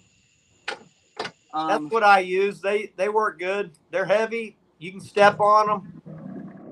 They can handle any fish. Yep. I think the bonus is that telescopic pole. If you're dragging and you got one that's coming right in around the motor out the back, you can reach through all your spread and go get that thing. The biggest pro for this net, for me, I would say, well, the biggest con is it's heavy. There's no way around it. But hey, when I weigh it, it's 5 pounds. I'm a freaking 210-pound guy. 5 pounds. Fish on, baby. That was not quite as good, but you never know till you get him in the boat. He ain't as big. But yeah, like you said, I don't know why. It's got to be the leverage because it's so long. Yeah, I like that length to be able to go get them out there. To be able to get them before they get like up in all your stuff, your drift sock that's keeping you straight out the back, the motor and all that. I think he just realized he's hooked. I try to bring him in the side, where the position you're in right now. That's where I try to bring them in. But a really good one, you just got to. They take you for the ride, so you just got to go get them. I think that's why that telescopic net is beneficial. That's right. From a guiding aspect, and we probably got some new people in here that don't. Let me turn my trolling on. About to run into some stuff. Should probably turn some lights on before I get a ticket, huh? Got dark. For a guiding aspect of it. Never mind. If there's new people in here, a lot of people want to pick your net. They want to pick your net up like this. The way to pick your net up, you grab straight up. Yeah, you straight up and you grab that net. So you feel, or a lot of times I feel guilty for telling, a guy older than me how to do something. And this net right here, I watch guys pick up 40-pound fish like this right here. Yeah, no. Which is, I stick that pole straight up in the net. That pole nets are gonna buckle. Tim, I stick that pole straight up in the net, up in the air. But then if it's a really big fish, I grab the net and pull it up by the net. I go ahead and push the button and detach it all together. Oh yeah, definitely. Yep.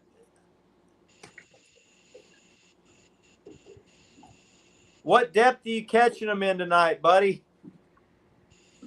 On the bottom.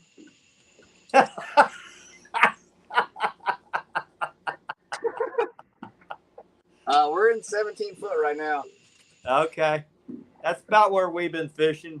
How do you bring a big fish into the boat by yourself? Well, I think he just that's not a big fish, but that's he pretty much just explained it, Facebook user.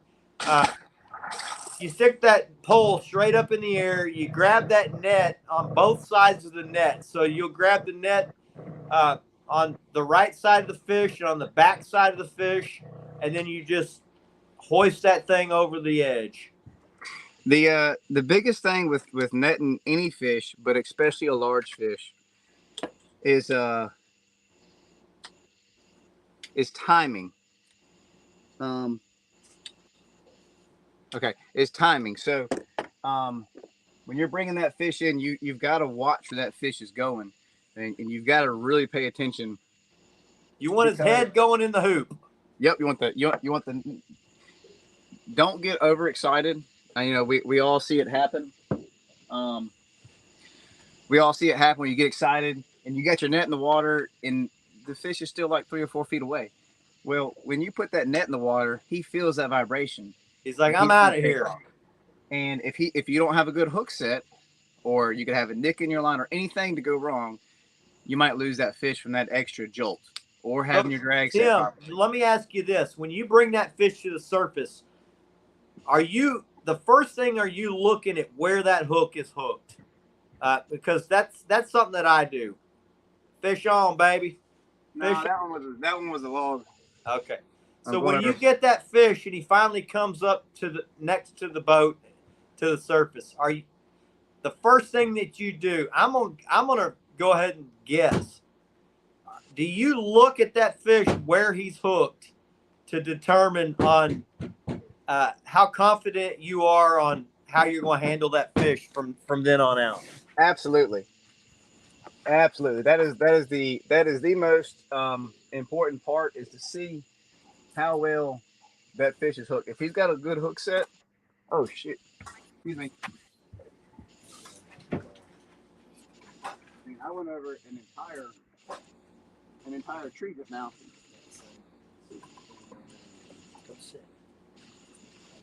I've got a log bounced under my boat. Hold on. Okay. Can y'all see that log back there? No, no. Neither did I.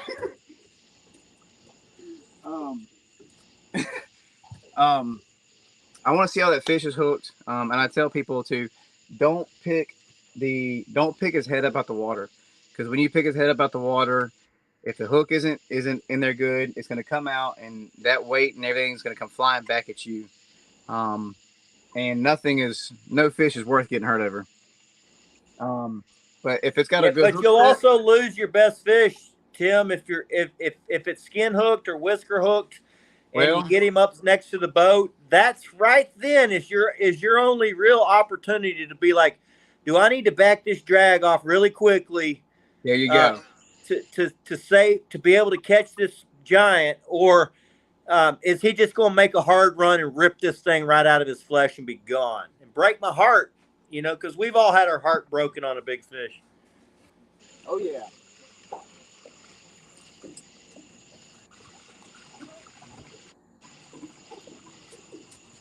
I done got too close to this little graveyard over here. Let me turn my boat. Hey, this is why I don't fish at night. Who wants to deal with all this mess?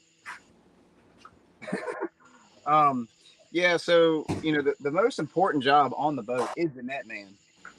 And but I like to bring the fish up easy, like you said. If it's skin hooked or whatever, loosen the drag up, let him make his run, and just ease him on back in. Take your time. And I know sometimes, dude, I've had them come unhooked, or come off. I mean, like a 40-pound fish. It's happened several times. The fish will pull off, and I'm back here with the net, and I make the client walk towards the front of the boat. When that fish turns and goes down, I scoop him up. Yeah. But it's all about timing. When that fish turns, you want his head to go in first, and if you don't have a good shot, don't take it. Yeah, yeah. I tell my buddies, get ready, because this is our best fish of the day, and you can stick him right there when he comes up head first. If you miss, that's your chance to lose him right there. Yep. That's when you're going to lose that really good one, because they'll do these big fish got tricks that smaller fish, regular sized fish don't. They got a little figure 8 twist that kind of reverses the way that they're turned, and they'll rip that thing out. They just got some different types of tricks. I mean, that's all I can call it is they got big for a reason. They've probably all been hooked at some point. Well, I don't know how your fish are, but here, 9 times out of 10, a big fish is going to take you under the boat. They see it as a piece of structure, and they're going to take you under.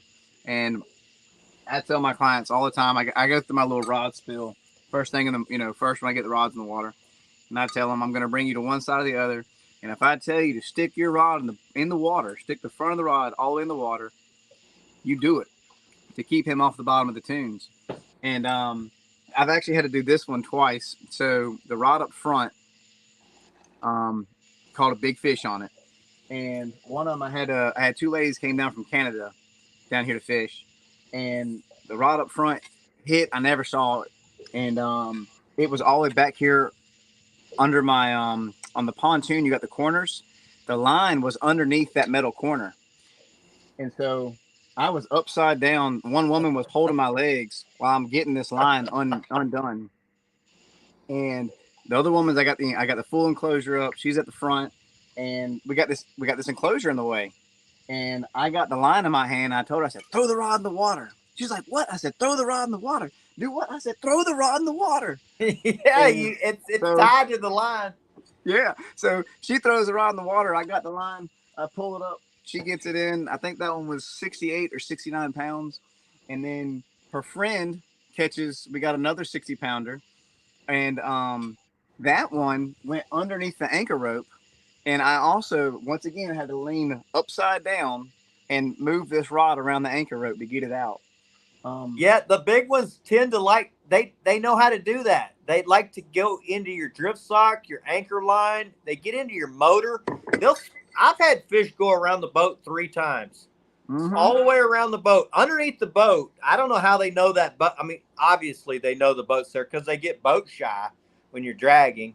But it'll go all the way around that boat. And I'm going underneath the drift sock. And guys like, holy crap, I can't believe you're doing all. Like, I'm halfway in the water. But, you know, that's what you got to do or you will lose them. And because if you don't do that, you lose those. And yeah, man, my first 60 pounder, I was with a local guy. His name's Wes Jordan. And we went out. Now, a buddy of mine had a double-decker pontoon boat, 28 foot. It was a barge, and that's what we fished off of. And for anchors, we had a 3-foot section of railroad track. And you would let that thing drop and impale in the mud, and you wouldn't move. It'd take both of you to pick it up. And my fish got wrapped around that rope. So I've got the rod. Both of them pulled the anchor up, and then we got it up. And then I'm holding the rod, and I'm holding the anchor rope at the same time while dude had to net the fish. And the fish was wrapped so close to the rope that now we had to pull up a race of railroad track and a 60-pound fish in the boat at the same time. And but if we didn't have 3 people, I don't think we ever would have got that fish in the boat. Yeah. You know, it's hard when I'll say I'm not by myself, but I got a 7-year-old with me, which doesn't really help a whole lot when you're catching giant fish. Yeah. If anything, it hinders. Now he will be my net man, and I'd say he's good at 50 pounders and under. But when they get over 50 pounds, it becomes a point where I just got to let him hopefully hold the rod without losing it while I net the fish. But Facebook user says, what size RS net should I purchase? And I imagine Tim's got the same one as me. I got the Catfish edition. It's yeah. deep. I'm 5'7", and first they sent me the Solo Slimer, and when I opened it up, I could stand in it, and the thing came up to here, and I'm fishing off of a pontoon. You can't get that thing over the edge. Yeah. So it all depends on your boat. If you've got like a Sea Arc or something like that, I mean, the Catfish edition is plenty big. I don't see why anybody needs a Solo Slimer unless you're fishing for muskie, because that's RS net. They designed that net for muskie, and so I can see how you want that bigger hoop, you know, for a fish like that. But I say the Catfish edition is all you need. And if you get the telescopic handle, they have measurements engraved on that handle, which is really nice. I'll say one thing for you guys that are pulling in big fish with these nets. Grab that thing by the net to pull it in. Don't try to hoist it in with the pole. Grab that thing up close to where the fish is by the net and then pull it over the side. Trying to hoist in an 80-pounder in a net is damn near impossible. Even for a big guy like me, it's not easy to do. So grab that thing by the net. You get a pretty decent. I mean, I don't know how somebody gets one over like that. How'd you get the 130 in the boat, Tim? Oh man, it took both of us to get him in the boat, and then it took all three of us to get him up off the floor. Yeah, And yeah. It took two of y'all to hold the fish for the picture, which I think's awesome. yeah, and I messed my back up with the 73 pounder trying to get him over the side rail. Yeah, I think getting that thing over the side rail will mess your back up. That happens to a lot of guys. Man, you're the so, back so injury, jacked up. You're like, I'm Superman. yeah, the big fish hauling them over the side is an injury prone deal for big fish guys, and throwing the heavy net. My buddy Jeff says I've seen Jackson throw a rod in the water. Now he didn't throw the rod in the water. He had a big fish suck it right out of his hands, but that was probably the greatest fish fight I've ever seen in my life. That was awesome. Did you get it back? I'll never forget that. He had a 55 on his birthday. No, that wasn't his birthday. That was before his birthday. He broke the junior lake record with a 55, and it was just ripping, man, like a jet ski hung that thing. We were up shallow, dragging, and it pulled that damn rod right out of his hand, and he was like, "I'm sorry, Dad." I'm like, "Don't be sorry, son. We're getting this damn fish." And we got it because thank God we had a planer board attached to it, but we got it in the boat. I have never lost a rod in the water doing this. I've lost one when I first started dragging about 8 years ago. Trying to turn, trying to get change my course. I made too big of a turn and it sucked that rod right out. Was that the Drift Master rod holders? The old Drift Masters, yeah. Yeah. I've seen 5 rods go in the water on a single wave. I don't use Drift Master anymore. I use Smackdowns. Yeah. Well, the 2-position ones aren't bad, but it was the single ones where there wasn't a bar to protect it. Yeah, I had the 45s. I mean, you could drift, you could drag, you could anchor, but it doesn't matter. I lost. It probably wasn't the rod holder's fault. It was my dumb ass. So yeah, I'm not going to blame it on the rod holder. I was trying to change course. Now, I will say I change course all the time now and don't have the problem, but I'm not really. I think even though, you change that course, when you've got that crazy big gust of wind, man, it'll flip those rods right out your rod holder, dude. Yeah, I've looked back and seen my stuff like really swinging, like, damn, I better grab that thing. And, I'll shorten it up real quick, try to shorten it up before I make my turn. But I still make turns. Even though I've screwed up doing it before, I've learned to do it a little better now. But the only time I get nervous is when I'm on the James and I've got, at least 12 ounces of weight bouncing around. I'll actually pull my rods all the way in the rod holder. But other than that, man, I mean, I'll send it. Jeff, my buddy Jeff, it was not the birthday trip was the lake record, Jeff. He got the lake record on his birthday, which that's about the coolest thing that can happen. That was so cool. And what's funny is, I was telling everybody about coming on here, and they were like, "I don't know who he is," and I'm like, "Action Jackson." They're like, "Oh yeah, I know that kid." yeah. So, just so that you know, nobody knows who you are, but that's fine. That's all good. That's the funny thing, man. And that's what it's all about. But yeah, I put him first in my fishing, so you've got to, man. So, I love taking him. I love seeing him catch them. Now, when I have guests on the boat, I put them first. Yeah. I mean, he gets to go all the time. Yeah, I mean, but he likes that. He's like, "Dad, just let them catch them all." And I'm like, "Oh, that's fine." you don't want to catch them, that's fine. We'll let them catch them all. So for we probably got some new people that are into in this chat in this live feed and whatnot, and there's a lot of products now on the market that I'm gonna turn this light off for a minute before I get bugs in my face, and I'll turn it on. There were no products when I started doing this. You had to make all your own stuff. Yeah, that's Probably for the same for sure. you. Yeah.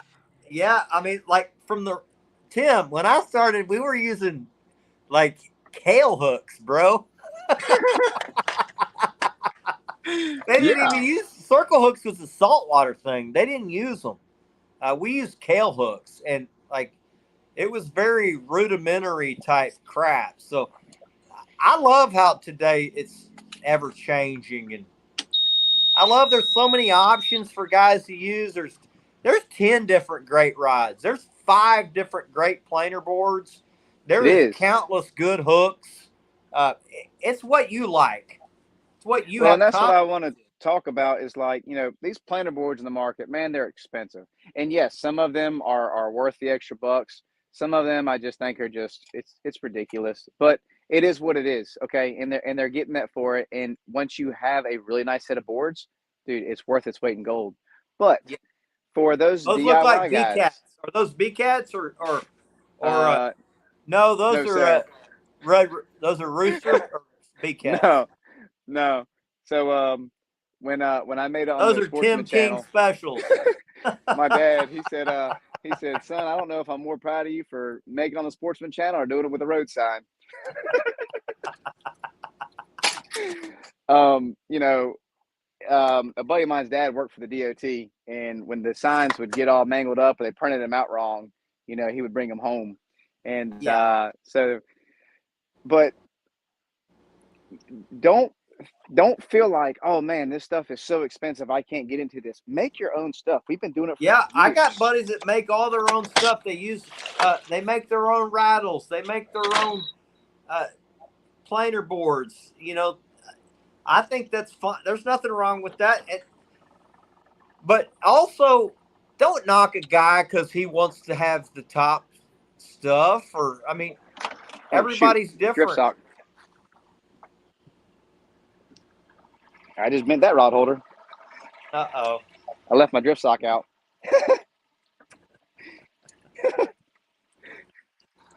Even pros. 64-inch drift sock versus a rod holder and a 200 is, I mean, it's still there, but definitely got a different angle on it now. Now you're fishing like a Zool. Man, well, I'm out of my natural element. But yeah, and I get that a lot too, man. I don't think that I'm better than anybody in any kind of way. And you got new guys come into the thing, and they don't know your backstory. They don't know, they don't know what it took to get there, and they see you having all this nice stuff, and they say, "Oh, it must be nice," Yeah, and it Tim, is nice. you built what you got. You didn't start with all that. And it's the same with mine. I mean, you build up to that, and everything that you do is for a reason. It makes it easier for what you're doing. It makes your fishing experience better. Is it all necessary? Absolutely not. You can go No, fishing for fairly cheap, but you will have some more, like, there's going to be some issues.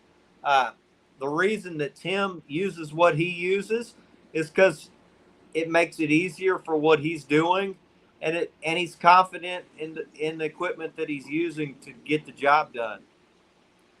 yep, and I got a real good friend of mine. He's single. He's got a really good job, and he went and he bought a really nice boat.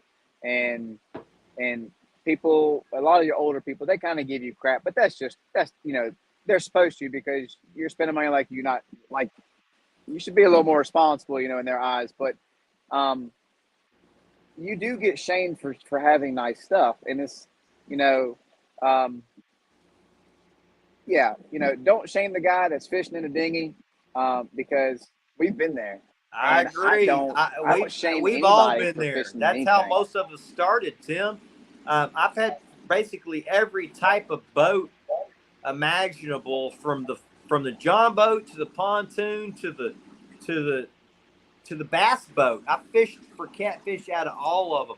I don't knock any of them. I just made them work for what I was doing, and I Yeah, think that's what guys need to do. They need to quit worrying about what everybody else is doing, and just try to do what you do, and have fun doing it. yeah, man. I saved. I've actually saved a couple people on this lake. We saved a young boy that actually we were fishing a bridge for stripers, and it was three boats out there, and me, Brian Sutphin, and Josh Farley. Um, we're out there, and um, a boat. It was a tiller steer boat, and he was standing up driving. I think it was three other people that were on the boat. And when he went under the bridge, I guess he turned to look at us, and he had like a tobacco stick attached to that tiller steer, and he turned the motor a little bit, and it threw him right out. Oh And man. there was two other boats there. One of them was Curtis.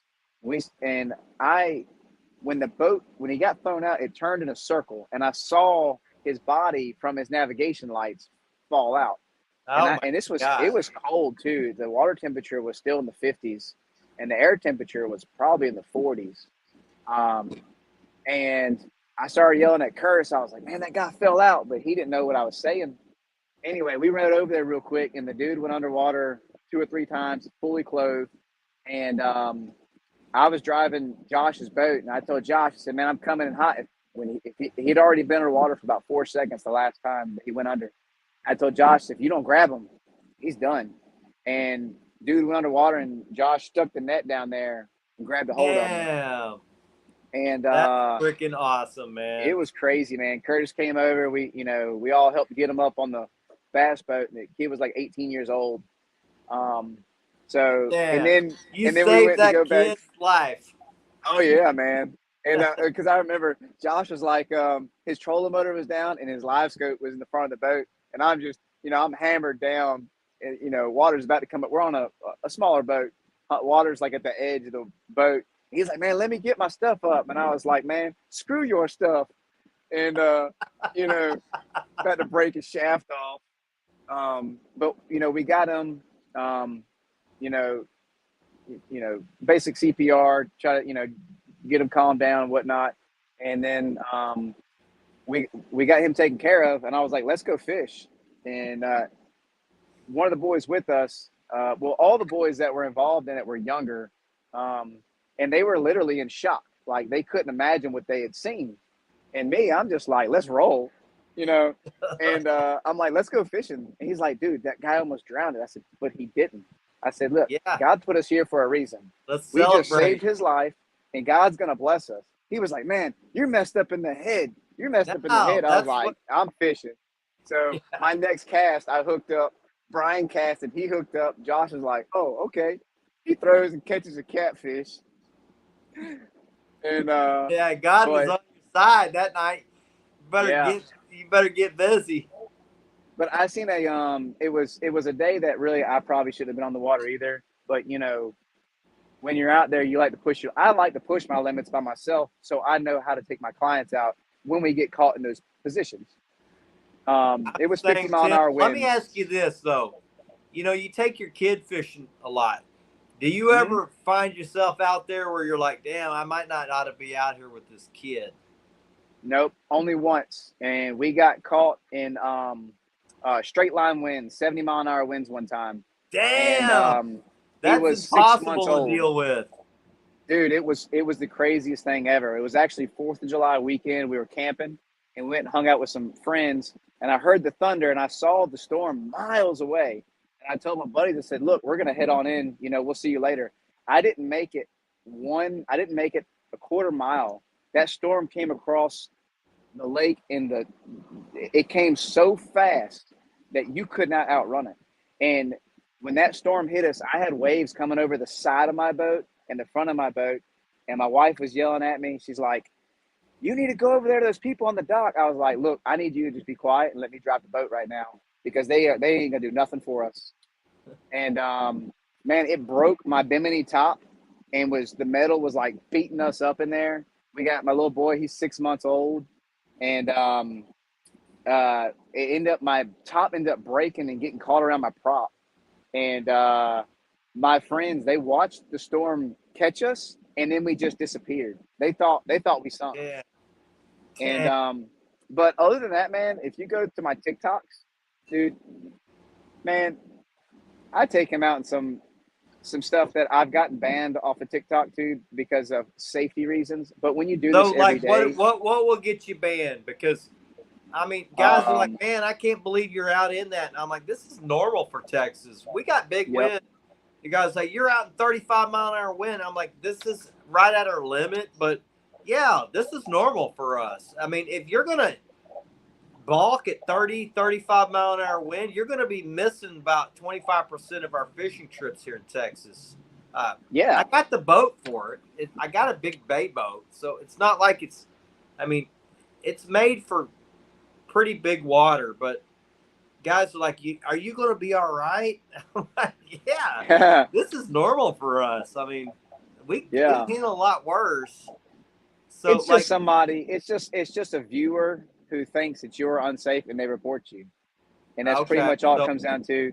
I yeah, get flagged all the time for so that's a TikTok thing because I've never been flagged on yeah. YouTube or anything. YouTube has been a lot more lenient now than it was when I first You started don't get YouTube. nearly as many views on YouTube as you do TikTok, though. Is that That's true. And for me, I just got internet, but I haven't had internet, cell service, or anything at home in the last 3 years. So so? The YouTube community is mostly fishing, like the angler community. And I think maybe the TikTok could be who knows who might tune in, right? yep, that's exactly right. That's exactly right. And you got people that come in there and they complain, and you got good Monterey's that can kind of catch it fast enough. But I don't, you know, I mean, you know how it is. You can't stay involved in the chat and fish, run the boat, and everything all at the same No, time. no. I tell guys, I'm like, I'll go for 30 minutes where we're just hammering big fish after big fish. I'm like, I look back, I'm like, damn, I missed 30 minutes of this Yeah. chat And because some people get they're upset, but like, damn, I've never seen somebody work so hard in my life as you on this boat, Chris. It's total freaking chaos. I'm like, they're like, how do you do it? I'm like, but this is really what it's all about. It's that chaos oh time yeah, when I hear guys say, oh, bumping, and I like bumping. I'm like, yeah, but bumping, you got one fish on. When I'm dragging, I might have 5 or 6 big fish on. On my best day, I'll have 6 on at the same time, big ones. And they're like, I can't believe what's going on right now. This is freaking mind blowing. So the only thing bumping that I want to do, and I just talked to a guy the other day. I'm gonna try to get it with him this winter. I want to bump on the kayak. Now that would be gnarly. yeah, I know some guys that bump on the kayak and they do pretty good. Uh, That initial thump and then rip on a kayak. Oh my god, it's so great. Like a suspended bite in the kayak, dude. It's intense. The Fishing Fever says, I wish Tim was still on YouTube. LOL. well, I've been talking about coming back. I've we just got Starlink internet about 2 months ago, and it's working pretty good. I get a lot of business off of YouTube. TikTok, I've got 34,000 followers, and I may have booked like 2 or 3 trips off of there. Yeah, Now, it's not fishing. not It's an saying that they don't, entertainment thing. you It's not know, really fishermen.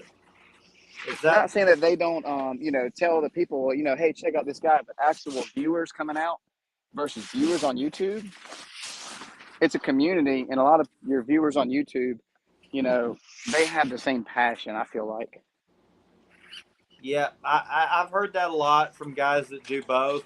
They'll say, yeah, I get so much more, uh, so much more people that watch the TikTok, but they actually enjoy the YouTube side more because it's more anglers. Uh, wanting to learn or more interested in the actual fishing part rather than the show. Yeah, and that's something I get a lot too, man. I mean, you mentioned it earlier too. You take people out fishing, and it's different. It's different for you than me because I'm doing this for a living. Um, a lot of guys, they'll call me up and they'll ask me, where'd you catch your fish at yesterday, or what are you doing this week to get on fish? And I try to tell people I'm not being rude, but you got to go figure it out on your own Yeah, because yeah, this is what I do for a living, and I've already been burned twice. I've helped out yeah. people, and then they turn around and open their own deal. It's not your place to teach everybody, your deal. But Now, when I you do book a have a trip lot with of me, guide you get buddies. to learn. I do have a lot of guide buddies that will share with me, but they might not share with the regular guy because I give back as much as I ever asked for. I think some guys, they just want to take from you. They're like, "Where'd you catch the fish?" so that they can go fish that spot.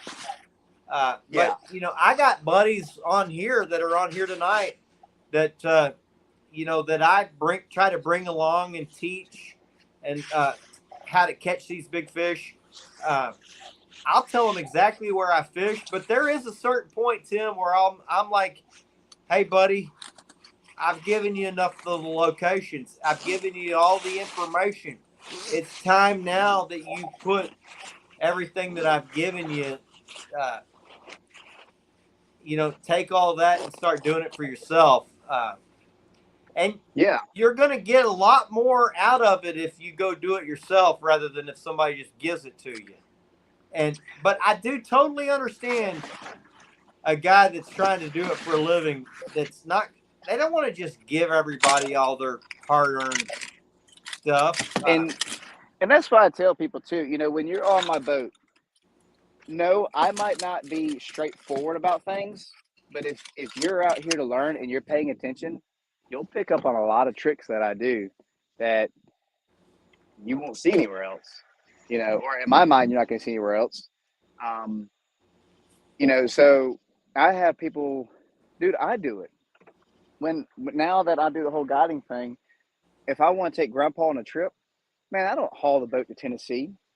I Yeah, go, I hire a guide and I get to relax. yeah, that's how I am. I'm like, damn, I could drive my boat all the way down freaking 500 miles and it costs me that much in fuel, or I can hire somebody else that's going to go get the bait for me, put me on the fish that he was on yesterday.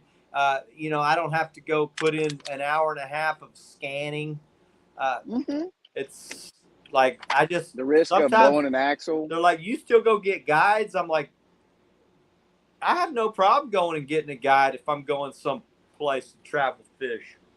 I enjoy Yeah. it. I enjoy it. Well, and you learn something. I mean, so that's the thing. Even when I have people, I'm going to say, I've got a friend of mine. He came out. He met with me. Well, his name is Sean Fitzgibbons. He's probably in here. Yeah, Sean, Sean's one of my guys. yeah. Man, we met and hooked up catfishing. And Sean, I don't remember. I think it was like January when it was freezing cold. We were out there in kayaks, and Sean, I think he's from. I don't remember where you're from, Sean, New York or something, and or he'll probably put it in there. Anyway, he was new to the catfishing thing, and man, me and Sean are best friends now, and but he's one of those people where if he called me right now and said, "Hey, where'd you catch that fish?" I'll tell him because he puts the time in and he's learning and he Yeah. also helps me. When Yep, he that's catches a how big I do fish, it, Tim. I enjoy helping those guys like that. Uh, you know, I really, when they figure it out, to me, it's a feather in my cap that I helped them do that. yeah. And I enjoy helping guys. I don't want to just give everything, just give it away. If you're not trying to learn, I don't like just giving you the spot. But uh, if you're actually trying to figure it out for yourself, I love helping those types of guys. It's actually one of my favorite things to do is to bring guys along. I've got guys in here that I've brought along. One of my buddies, Jeff Martin, I don't know if he's still in here, but I've helped him tremendously figure these big fish out. And when he finally figured them out, I'm like, yes, I freaking love it, man. That's awesome because, when I was starting out, guys didn't help each other too much. It was all kind of secretive. It was all back room. Good old Yeah. boy. I'm not going to teach you all my spots or all my secrets. I'm going to keep it hidden. Yeah. But And, in a sense, I know some people get irritated, but they got to respect it. And I help people. There's another guy. Man, I would see this guy every morning on the water, every morning, like just as much as I was out there. And I would talk to him, and he won't catch nothing. So I went and I checked out his rigs, and I was like, all right, do X, Y, and Z. He went out the next day. He caught a 30. Very next day, he called me up. He was so excited. He was like, man, what you did helped me. And I worked with him because he was out there every morning grinding that I was just by himself fishing, trying to learn. And, I built a really, really great friendship over it. And, and he got to sharpen his skills. But when I see somebody putting the time in, man, I help them out. I love helping guys, but one thing that is required for the guys that I help is you got to return the big fish to the water. Yes. If you're not going to be big fish conservation minded, you're not going to get anything from me. That's exactly right. I will give you everything as long as I know you're putting them back. I will tell you and bring you along as best I can because I think it's cool if you're putting them back. I mean, what do I care? Yep. As long as they're going back in the water, I think it's awesome. Catch them all you want. I tell my clients, anything up to 20 pounds you can keep. Anything over 20 goes back in the water. And, I occasionally I have let somebody keep like a 25 when you're on that big fish day and you can't catch a small fish. At the end of the day, they want something to eat for their meal. So I have let somebody keep a 25-pound fish before. But generally anything over 20 pounds goes back in the water.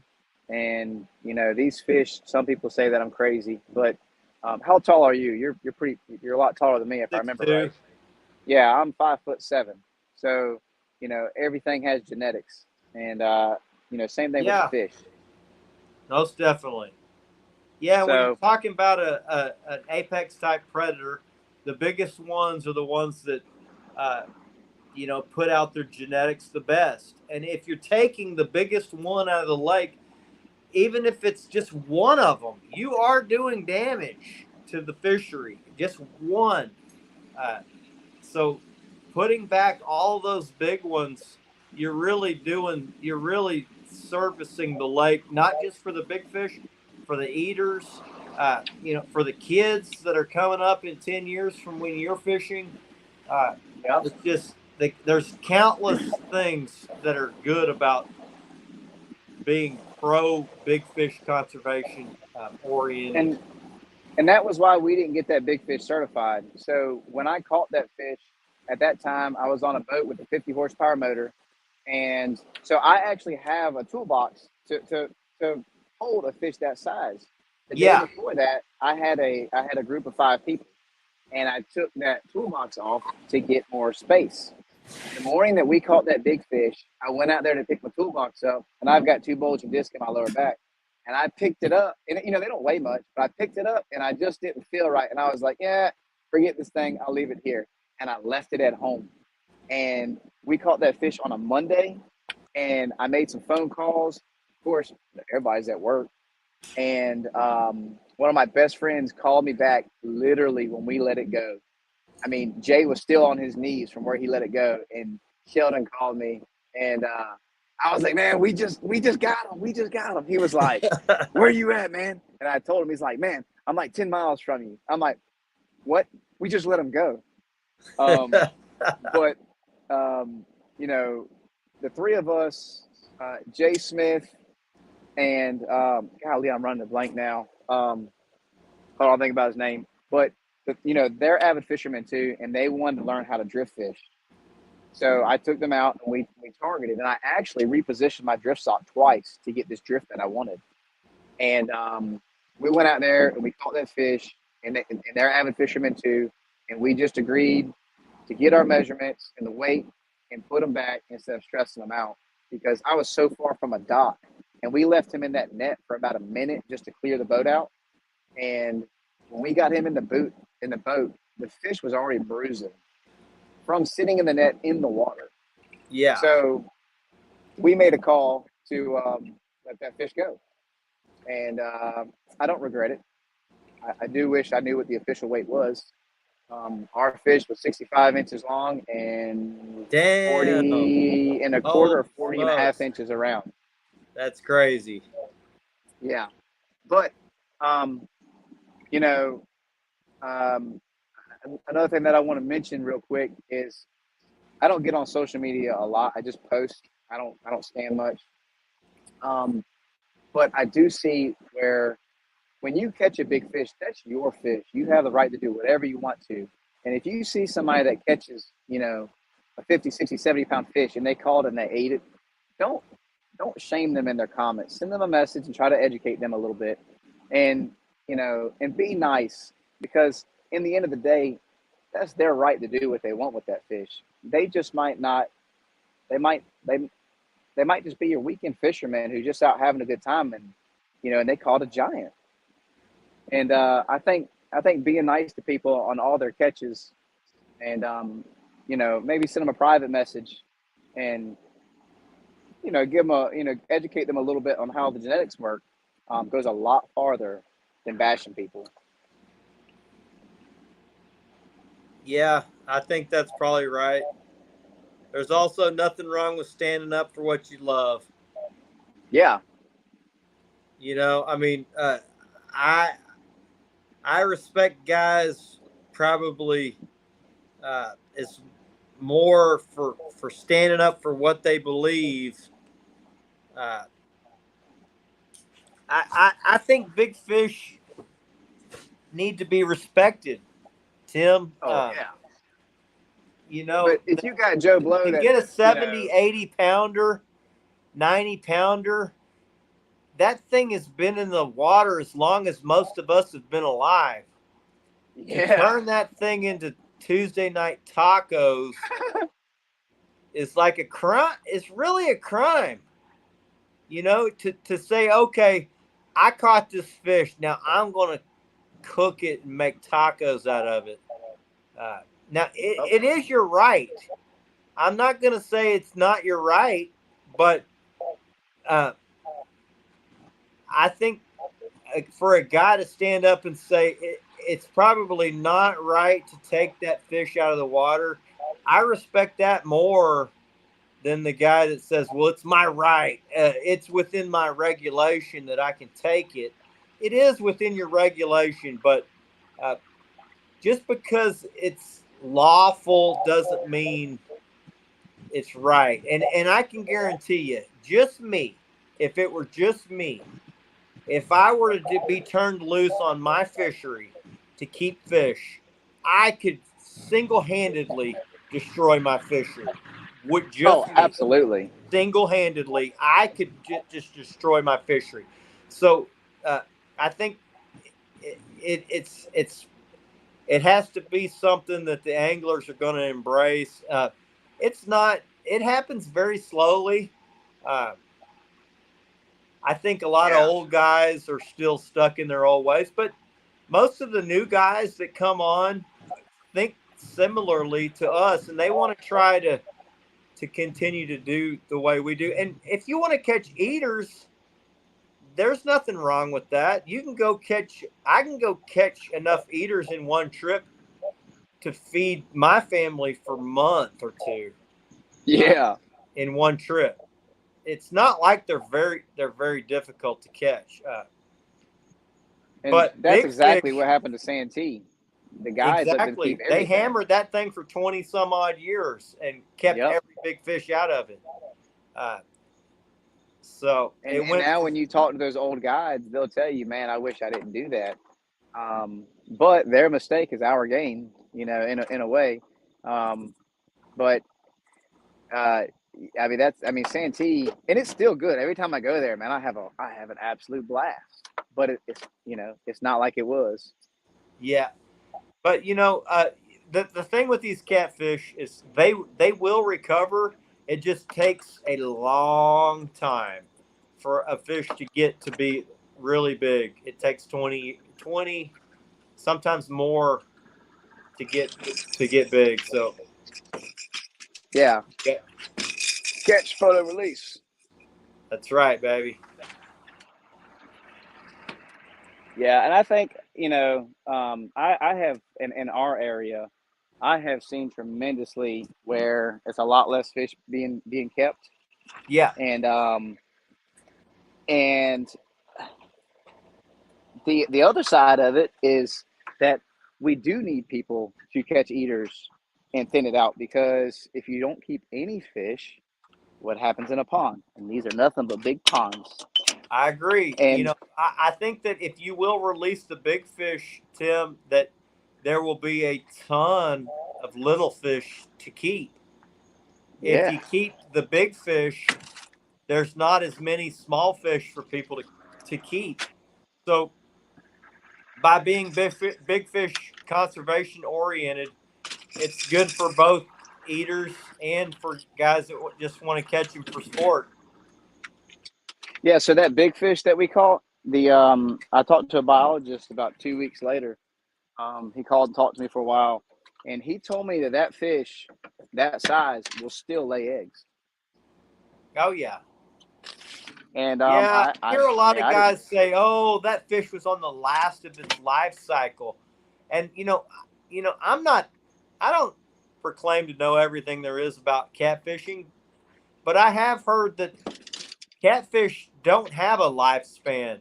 They can grow and fit and live as there is no real lifespan for them.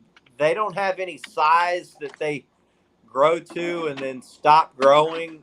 They will grow and continue to grow as long as they're healthy.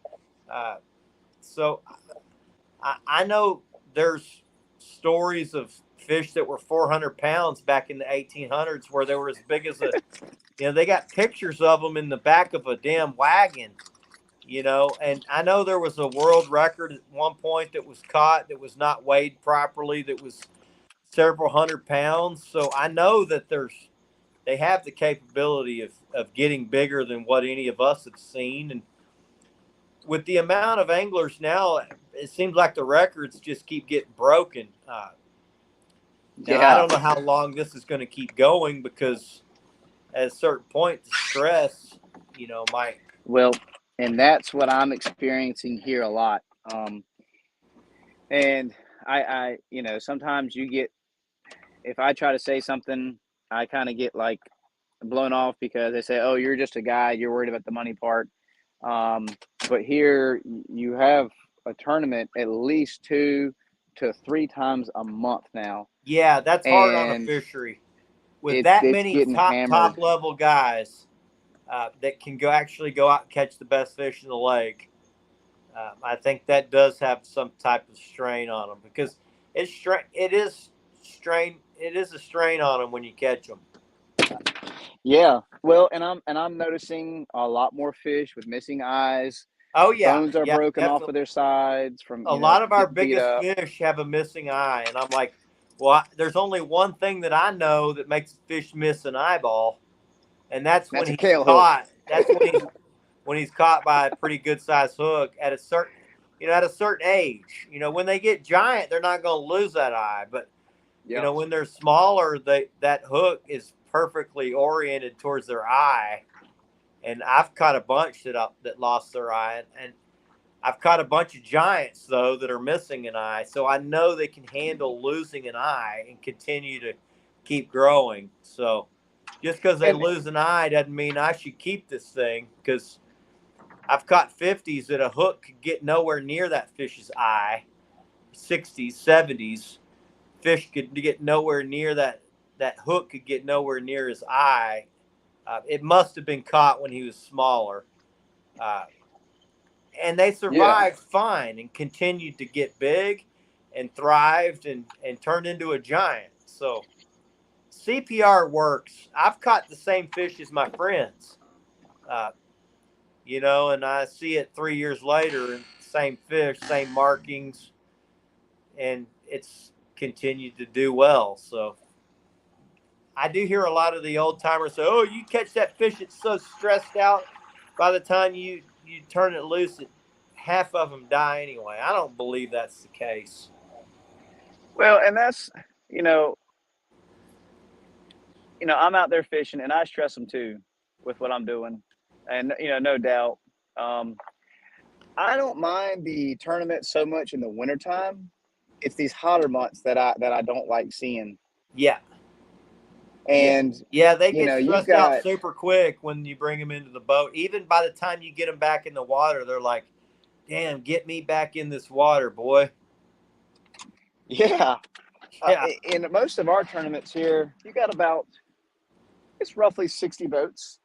And I would say, a solid 25 to 30 of them boats are really good, experienced anglers. And yeah, they're going to bring in a 40 plus fish or two. So in one night, when you've got, 50 fish or 40, 50 pounds, sometimes in the live well for 2 hours, sometimes in live well for the entire time. And, but, in the end, we've all got the same goal, catch big fish, show it off, fish tournaments. And, things will get better with time. yeah. I agree. It seems to be getting better. It's growing as a sport. There's more guys that are more interested in doing it the right way rather than. But there's still quite a few guys that enjoy pissing people off by keeping big fish and hanging them in their barn. Oh, absolutely. you know, There, it's just, and that's just how it's going to be. But yeah, I think there's more of us that are, protecting them than not I protecting them agree. now. I see more guys that see kind of what you're doing and they look up to you and they're like, well, hell, I'm going to do it like him because Tim's killing it. And I mean, if I'm going to do it big, I want to do it like these guys that are doing it big. I don't know anybody who's really just hammering them who keeps anything really that's a good size. Yeah, it's So just a learning curve. We're yeah, all gonna make mistakes. And I mean, shoot, growing up, man, my grandpa didn't let nothing go. yeah, we kept them all. We kept them all up until I was probably, I don't know, 17, 18-year-old. And then I was like, you know what? These guys I look up to in the bass industry, they turn loose the big fish. I'm going to start doing that for catfish.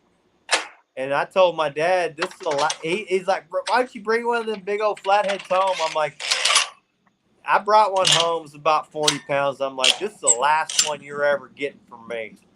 So enjoy it. Yeah, So, especially a flathead. I mean, well, I don't know about your body of water, but ours, the flathead fishing, man, it was so good in 2012, 2013. That was back when I was going to school, and man, I'd get out of school, and we would just crush them every night, and you could catch 30, 40, 50, 60 pounders. yeah, I think And flatheads have declined because they just they don't produce prolifically. When you take a big well, one out, it makes a difference. And a lot of what guys happened? that were catching them were taking them out. And what happened up here is there's no regulation on flatheads in our waters, and so they go up the rivers to spawn. We got two Yeah, rivers that feed this lake, and they went up there to spawn, and they dropped the lake so fast they got trapped. And people were taking them out. They were spearing them, gigging them, catching them in cast nets, and taking them out by the truckloads. yeah. And I'd say Yeah, in the last 2 years, 3 years, it's finally getting good again. yeah, it takes a good 10, 15, 20 years to recover from some type of thing, some type of event like that. So Yeah, because my this year will be 10 years now. yeah, my lake when I was a kid, it was the greatest flathead lake in the country. There was 70, 80, 90, 100 pounders coming out of it frequently. Now you hardly ever see that. Now guys are like, oh, it'll return. I'm like, there is a point where if there is genetics left in the lake that it will return, but for flatheads it's a little different. If you continue to hammer all the big ones out of there, uh, I don't know that it really recovers really quickly, in a 10-year span because uh, there's just not as many of them in the lake, and I just think they're a special type of creature. Absolutely. And that's so we used to have big stripers in this lake. Same thing back in the 80s, early 90s. They were netting them and gilling them and selling them. And we lost that, we lost that genetics. Yeah, And Vision Game is stocking them and blah, blah, blah, blah. But it's not, I'd be surprised. I don't think we're ever going to see big stripers in this water like we used to. yeah, I think stocking them is one thing, but there's just something about a certain type of genetics that gets in these certain fisheries. It's just different than what the baseline genetics of stocking program is. They're not all the same. Catfish are not all the same. Some of these fisheries have a little higher genetic pool in them than others. I mean, what makes Wheeler have so many 100 pounders? It's not that different from 15 other lakes that don't They produce have anything. skipjack at the yin yang.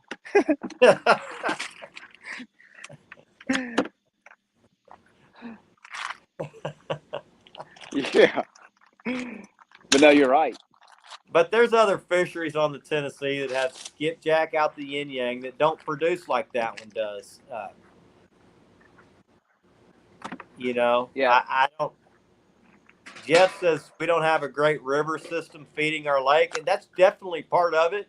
Like Wheeler, that water's being changed constantly because that gate's open, even when there's low. Like there's times of the year when our gates aren't open at all.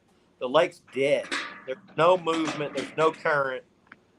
But Hmm. that's a river lake, so it's definitely has current. It's similar. I would say our best lake is probably Texoma. It's constantly got some type of flow and current. It's deep. It's a river lake, uh, but I don't know. Not all fisheries are created equal. You're on one of the best in the country. It, what makes yours better than the one that's right next to it, who's not that far from you? Yeah. I mean, Lake Gaston used to be a really good fish. And Lake Gaston still is a big fishery. But Lake Gaston, the, the, the house population on Lake Gaston is more than here. I mean, they're right on the water and they're next. I mean, you can't take a leak without somebody seeing you. Yeah, And you got so many. Lake Gaston is an expensive lake to live on, just like up in Tennessee and Smith Mountain and stuff. And I think on those expensive lakes where you have, I say expensive lakes, these $1 million houses, $500,000 right, houses everywhere. Most of those people are not outdoorsmen. right. Um, and you do have people that make good money, but a lot of your outdoorsmen, we don't make that good of money. Yeah, And so when you come into that, you get the people, they're noodle fishing, um, and we all see what noodles do to the water. I mean, I see people put 200 noodles out in a day and fill the boat slap up, and it's totally legal. But yeah, there's a lot more pressure down there in that aspect than it is here. I am seeing it more here, but in the commercial fishermen, they got in Gaston too, and they were hitting it pretty hard. So, you know, it is what it is, and all we can do is just roll with the punches, try to educate Yeah, people, and I just try to agree. protect what we're doing. Yeah, I think it's going to get better. The fishing may actually get worse before it gets better, but uh, guys like, man, these records keep falling. I'm like, yeah, because there's 15 times as many catfishermen doing it, and guys just know how to do it better than they did 15 years ago when we started really catching good ones constantly. But Yeah, one of my biggest best regrets would be YouTube. I showed a lot of my used to be my favorite holes on YouTube. I gained a lot of success there. It gave me a lot of clients. It got me where I am today. But there's a lot of people where you see their biggest fish, and they'll tell you they caught it because of my YouTube channel. yeah, And but those fish have migrated, and people still watch it. But those fish aren't there no more. I mean, there's always some local fish there, but you know, but it helped me get to where I am, but at the same time, it also shot me in the foot. yep, that's that's the curse of YouTube. You try to help people, but it also kind of hurts your home But fishery you know that because when you the post it. local guys all start. Uh, my buddies are like, "Dan, you're like a damn star. There's so many people that follow you. How do you deal with it?" I'm like, "It is what it is." It used to piss me off, but I've had buddies that are like, just you know, take it as a badge of honor that people actually just want to follow you and fish. So that's what I did. I'm like, it is what it is. We live in a different age. As long as you're turning them back, come fish right next to me. Tim, Yeah, come fish right next to me. Just make sure you say hello. Uh, you exactly. know, you know, I've had more disrespectful people in the last year than I ever have in the 7 years of doing this. And I literally, I had two clients on the boat, and we were dragging and we were hammering fish. I bet you we caught over 50 fish on the same drift, same long drift. And this guy was watching us, and he'd pull up and he'd start drifting beside me at an angle. Then he literally came and cut me off and started dragging right in front of me. And I was about to dude, run into his that's boat. one thing that really gets me is when a guy, you got this whole lake, and you obviously are using me to find your fish, uh, and then you're going to set up right in front of me, because Yeah. I figure to me, I precision drift. I know where I'm going. For you to set up in front of me is me thinking, well, like your mentality is I'm going to get in front of this guy and catch the fish before he can get them. Is that kind of how Yep. you think? Uh, Yeah, that's exactly what they're doing. That to me that's a sorry ass son of a. Yeah. I'll tell I, you what I do love though is when people, and it happens all the time. People will pull up beside you and start drifting, going down with you, and that's totally cool yeah, because then it's like a competition. yeah, no, You but know? hey, Tim, I like hooting and hollering with the guy next to me. Oh yeah, I think it's cool, but I I love it, also man. precision drift. So I'm going where my trolling motor's going. I'm not going with the wind. So if you're getting too close to me, and I mean, sometimes those guys are like going a lot faster than I'm going, and they can't control where they're going. Stay clear of guys when you're dragging, or get behind them. You can Yeah. still catch fish behind me. Just because I catch them doesn't mean you can't catch them. Oh Because yeah. I do have a lot of guys that get in front of me, and I still hammering them, and they ain't catching nothing. I'm like, Dude, it's embarrassing, but sometimes I mean I remember one day in particular, the dude pulled up beside me. We drifted side by side, and he was kicking my butt. And and that's embarrassing when you got clients in the boat and you got someone, right there just hammering them and you can't catch a fish. yeah, But I was like, well, look, if he's catching them, he's got something different about his rig. So I start changing up and finally started getting them. And all it was the color of my cork. yeah. Presentation's key, really. I mean, guys overlook that. I think that's one of the most Yep. overlooked things. I tell people when you're anything, the two most important things is getting equipment that you want and that you trust. Learn how to handle your boat, either anchor fishing or drift fishing.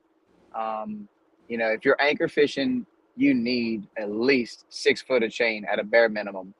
Um, and go out there some days and just take a top water rod with you and just literally set your boat up sometimes and move it. I mean, set your drift out. Don't worry about putting your rods out. Just go out there and pay full attention to how your boat reacts.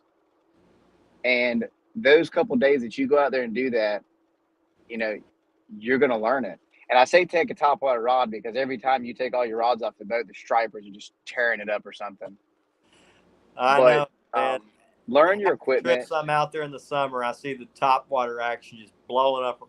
I fish around a lot of like if in the summer I'm fishing around sand bass a ton. If it's in the winter, I'm fishing around striper a ton, and the top water just blows up around me. I'm like, man, I wish I would have brought a top water rod.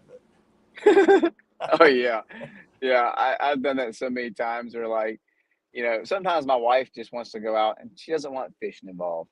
So I will take all the stuff off my boat so I can't throw anything. And and been out there and they're just boiling. And then there was I had this little dock demon rod on the boat. So I broke it Your out. son or what? It's just a little bait rod that I keep in there. Yes. And it's like 2 foot long. And I'm out there catching stripers, just dragging it behind us on this little dock demon rod. And I don't know if you've ever got one, but the gearing system and the drag system just sounds horrible. I was Like gonna them do a live. plastic I was gonna gears. try to do a video this winter, trophy catfishing with all of those rods in my spread. Just Well, I'm we gonna should put do it I'm gonna because put good line on it, but I just think that would be cool to go catch big fish on dinky ass rods. we actually have an ice fishing rod, and I got one the other day, and I put my Pin Squall 20 on it, and Yeah, I meant to do it tonight and I forgot, but I'm gonna put it out there and try to catch something big on it. yeah, that's gonna be cool. Yeah, I'd like to like trophy catfishing with kids rods or whatever, but I'll figure out a We good should name. do try to do like you know you put multiple YouTube people in a Yeah, show. yeah. We can split screen. Yeah, we should try that one day. Yeah, that'd be a good We're time. getting a little service around our area now, but service has been so bad around here. That's one thing that hinders me a lot with doing live feeds. Yeah, Um, it just sucks. yeah. That kind of messes up your live streaming. I Yeah, know. I and saw a deal that was on Facebook probably 2 days ago that said, "Do you have problems with gaps in your live streams?" And it was some type of, I don't know what it was, some type of device you use to be able to get service where there's not normally service. So I know I'm sure Tyler it can Barnes be is done. running a It's just signal booster. it's money. Well, I bought a $600 signal booster and another $200 antenna thing, Did and it I gained work? one bar. Heck no! I sent that thing back. I spent $800 in this booster, and the problem was if I was by myself, it did work, but you can't pick what phone goes on that booster. Right. So you get two or three people out there, and everybody's on their phone, Okay. and so I mean, you can forget it. It ain't gonna work. Yeah. They suck the service down. But Yeah. and it's just That, I like being out in the middle of nowhere where you don't have the service. And then sometimes I don't like it. there is. Um, There's a lot of but times where I'm like, man, I'm glad I wasn't live. But then there's times where I'm like, where I got it all live. My son did some really cool stuff, and I'm like, I could have never got that if I was trying to catch it on video. Thank God I oh was yeah, live, because I mean we had probably, I think his first junior lake record was on a live, and I wouldn't have got it if I was videoing because I would have missed. It wouldn't have happened. And then I think the lake record was on a live. And then when he broke the junior state record, it was live. And if I was trying to do it on my freaking GoPro, I would have effed that up. It would have been just like not, it wouldn't have worked. Uh, so there is something cool about live streaming because the camera's rolling the whole time on, and if you Yeah. do something cool, it's you got it. It's right there. So Hell, and you know, like you said, man, when those big fish get on, stuff gets so crazy, and I'm always like, golly, I wish I was recording that. Not so much for the fish, but because you know, me hanging in the water upside down, I've literally had to yeah, like yeah, hang in the water to get it off my engine, and yeah. It'd I be cool mean, to have that recorded. It's those types of moments really that you wish that you had to look back, like yeah, not even to look back on today or next week, but later on when you're hanging around with your son, you can be like, look at this. Remember this? I bet you don't remember this day, or I think yep, that's probably the coolest thing about having that live thing going is uh, you'll always have that to look back on and reminisce. And, I think yep. that's really cool. Well, man, I'm gonna lose service here shortly, All but I right, did Tim, also it's want to been a say, great you night. know, We had a whoever great night. whoever's We had a still in great here, crowd earlier, buddy. I think a lot of people have dwindled off and gone to other shows, but I had a great time with you, man. You're welcome back on the show anytime. I think a lot of guys learned some stuff. It looked like they were really interested in what you had to say. I know I am. I love you, buddy. So I man, I appreciate you. enjoy you and watching little man grow up. And I Yeah, it's mean, really cool. I once you wish, become a I know father, we've it's a talked whole nother about this ball before. game. I know we've talked about this before, but I just wish we lived closer that we could get the boys together and do some, trophy fishing and share some of these memories together. But we'll make it happen sometime, buddy. We'll make it happen. Absolutely. Well, I said, well, one way or another, you hop on a plane, I'll pick you up. I'll definitely do it. I'll definitely do it. We're going to get it figured out here in the next year or so. So, uh, Hey, no, I, hold on now, hold on, a year or so. Come on, yeah, well, tomorrow ain't promised now. I know, but shit, school's starting back up, buddy. It's time for these kids to start Oh yeah, you're school, right. and I imagine your boy's about to start doing soccer and all that Oh man, stuff. he's So already doing baseball. yeah, there you go. So you're gonna start realizing that those are pretty important parts of your life too. So it's not just gonna be all fishing, but uh, Yeah. we'll I get it hope he figured gets the out. sports part done early in life, so when he gets older, he wants to fish more. My, And my buddies all tell me, "What are you going to do about the fishing part now that your son's going to be an athlete?" I'm like, "Well, fishing's going to be one of the sports, and it's going to be one of the main ones." So I know there's no real sport for catfishing for kids, but maybe by the time he's of age, there will be something like that. But to me, I think fishing's one of the more important. It's just as important as playing sports. So we're going to keep doing it that. is, and it gets expensive. Just like anything you get into is expensive. I don't know. Me, I don't ride four wheelers. I don't do anything else except for fish. Yeah, So, yeah, you can dabble in it all, but if you go all in, it gets expensive. yeah, definitely. Fishing is not cheap, but I think it just like anything that you're really passionate about, you get what you put into it, and the guys that really get something out of it, they're willing to put more into it. I'm willing to, for me, fishing is my life. Is pretty much the biggest part of my life. That may change with my son's sports and all, but I'm going to try to make sure that fishing is a big part of his life, even when he's playing whatever sport he decides to play. I know the impact that fishing had on me. Uh, the PBs, the catching the fish, the catching the bait, the learning of the cycles of life. To me, those are some of the most important lessons that I learned. Uh, I just want to pass that on to my son. I know you do. You feel the same way, Tim. So that's probably why we're good friends. And You know, I look. and our kids will probably grow up and they won't care nothing about it. I don't know. You got your kids steered in the right direction, and my son, he won't let me leave him at home. So, you know, if there's one thing I did right, it's definitely turning him on to catfishing. So, I look forward to seeing where you and your boy go from here, and I you know I enjoy watching your, you know, how well you do at guiding. Anybody that wants to go catch fish, Tim's home lake is Lake Kerr. He fishes for giant catfish, or is it? It's Kerr, right? Yeah, Kerr or Bugs Island. Kerr, Bugs Island, two of the best fisheries in the country. And Tim is one of the best anglers in the country, one of the best guys you could probably go fishing with. He's been good to me. I'm going to continue to be friends with him.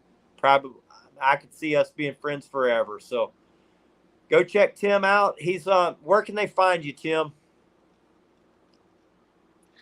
Some old videos on YouTube, mainly running on TikTok, and I had to create What's a the new name of your Facebook YouTube page. channel? So if you, What's the name of your YouTube? King's Catfishing. Okay, and what's the name of your King's TikTok? Catfishing, everything. King's Catfishing, and on YouTube, your new page is King's Catfishing Guide Service, and the name of your guide service is King's King's Catfishing. Catfishing's Guide Service. That's right. You can find Timothy Daniel King on Facebook. Great guy, awesome dad, awesome angler. Appreciate you guys. Thanks, Tim, for joining us. You're welcome back anytime, buddy. I really appreciate the invite, and maybe next time I come out, I'll have like a list of stuff to talk about. We had plenty to talk about. Mixed up. We had plenty to talk about. You're like me. We can talk catfishing for days. So we do appreciate you, buddy. We'll see you. Yeah. You're welcome back anytime, buddy. The first fish on your live feed. Yeah, that was awesome. Yeah, it was a good one too. So appreciate you, buddy. We'll talk to you soon. All right, brother. We'll see you. Azul out.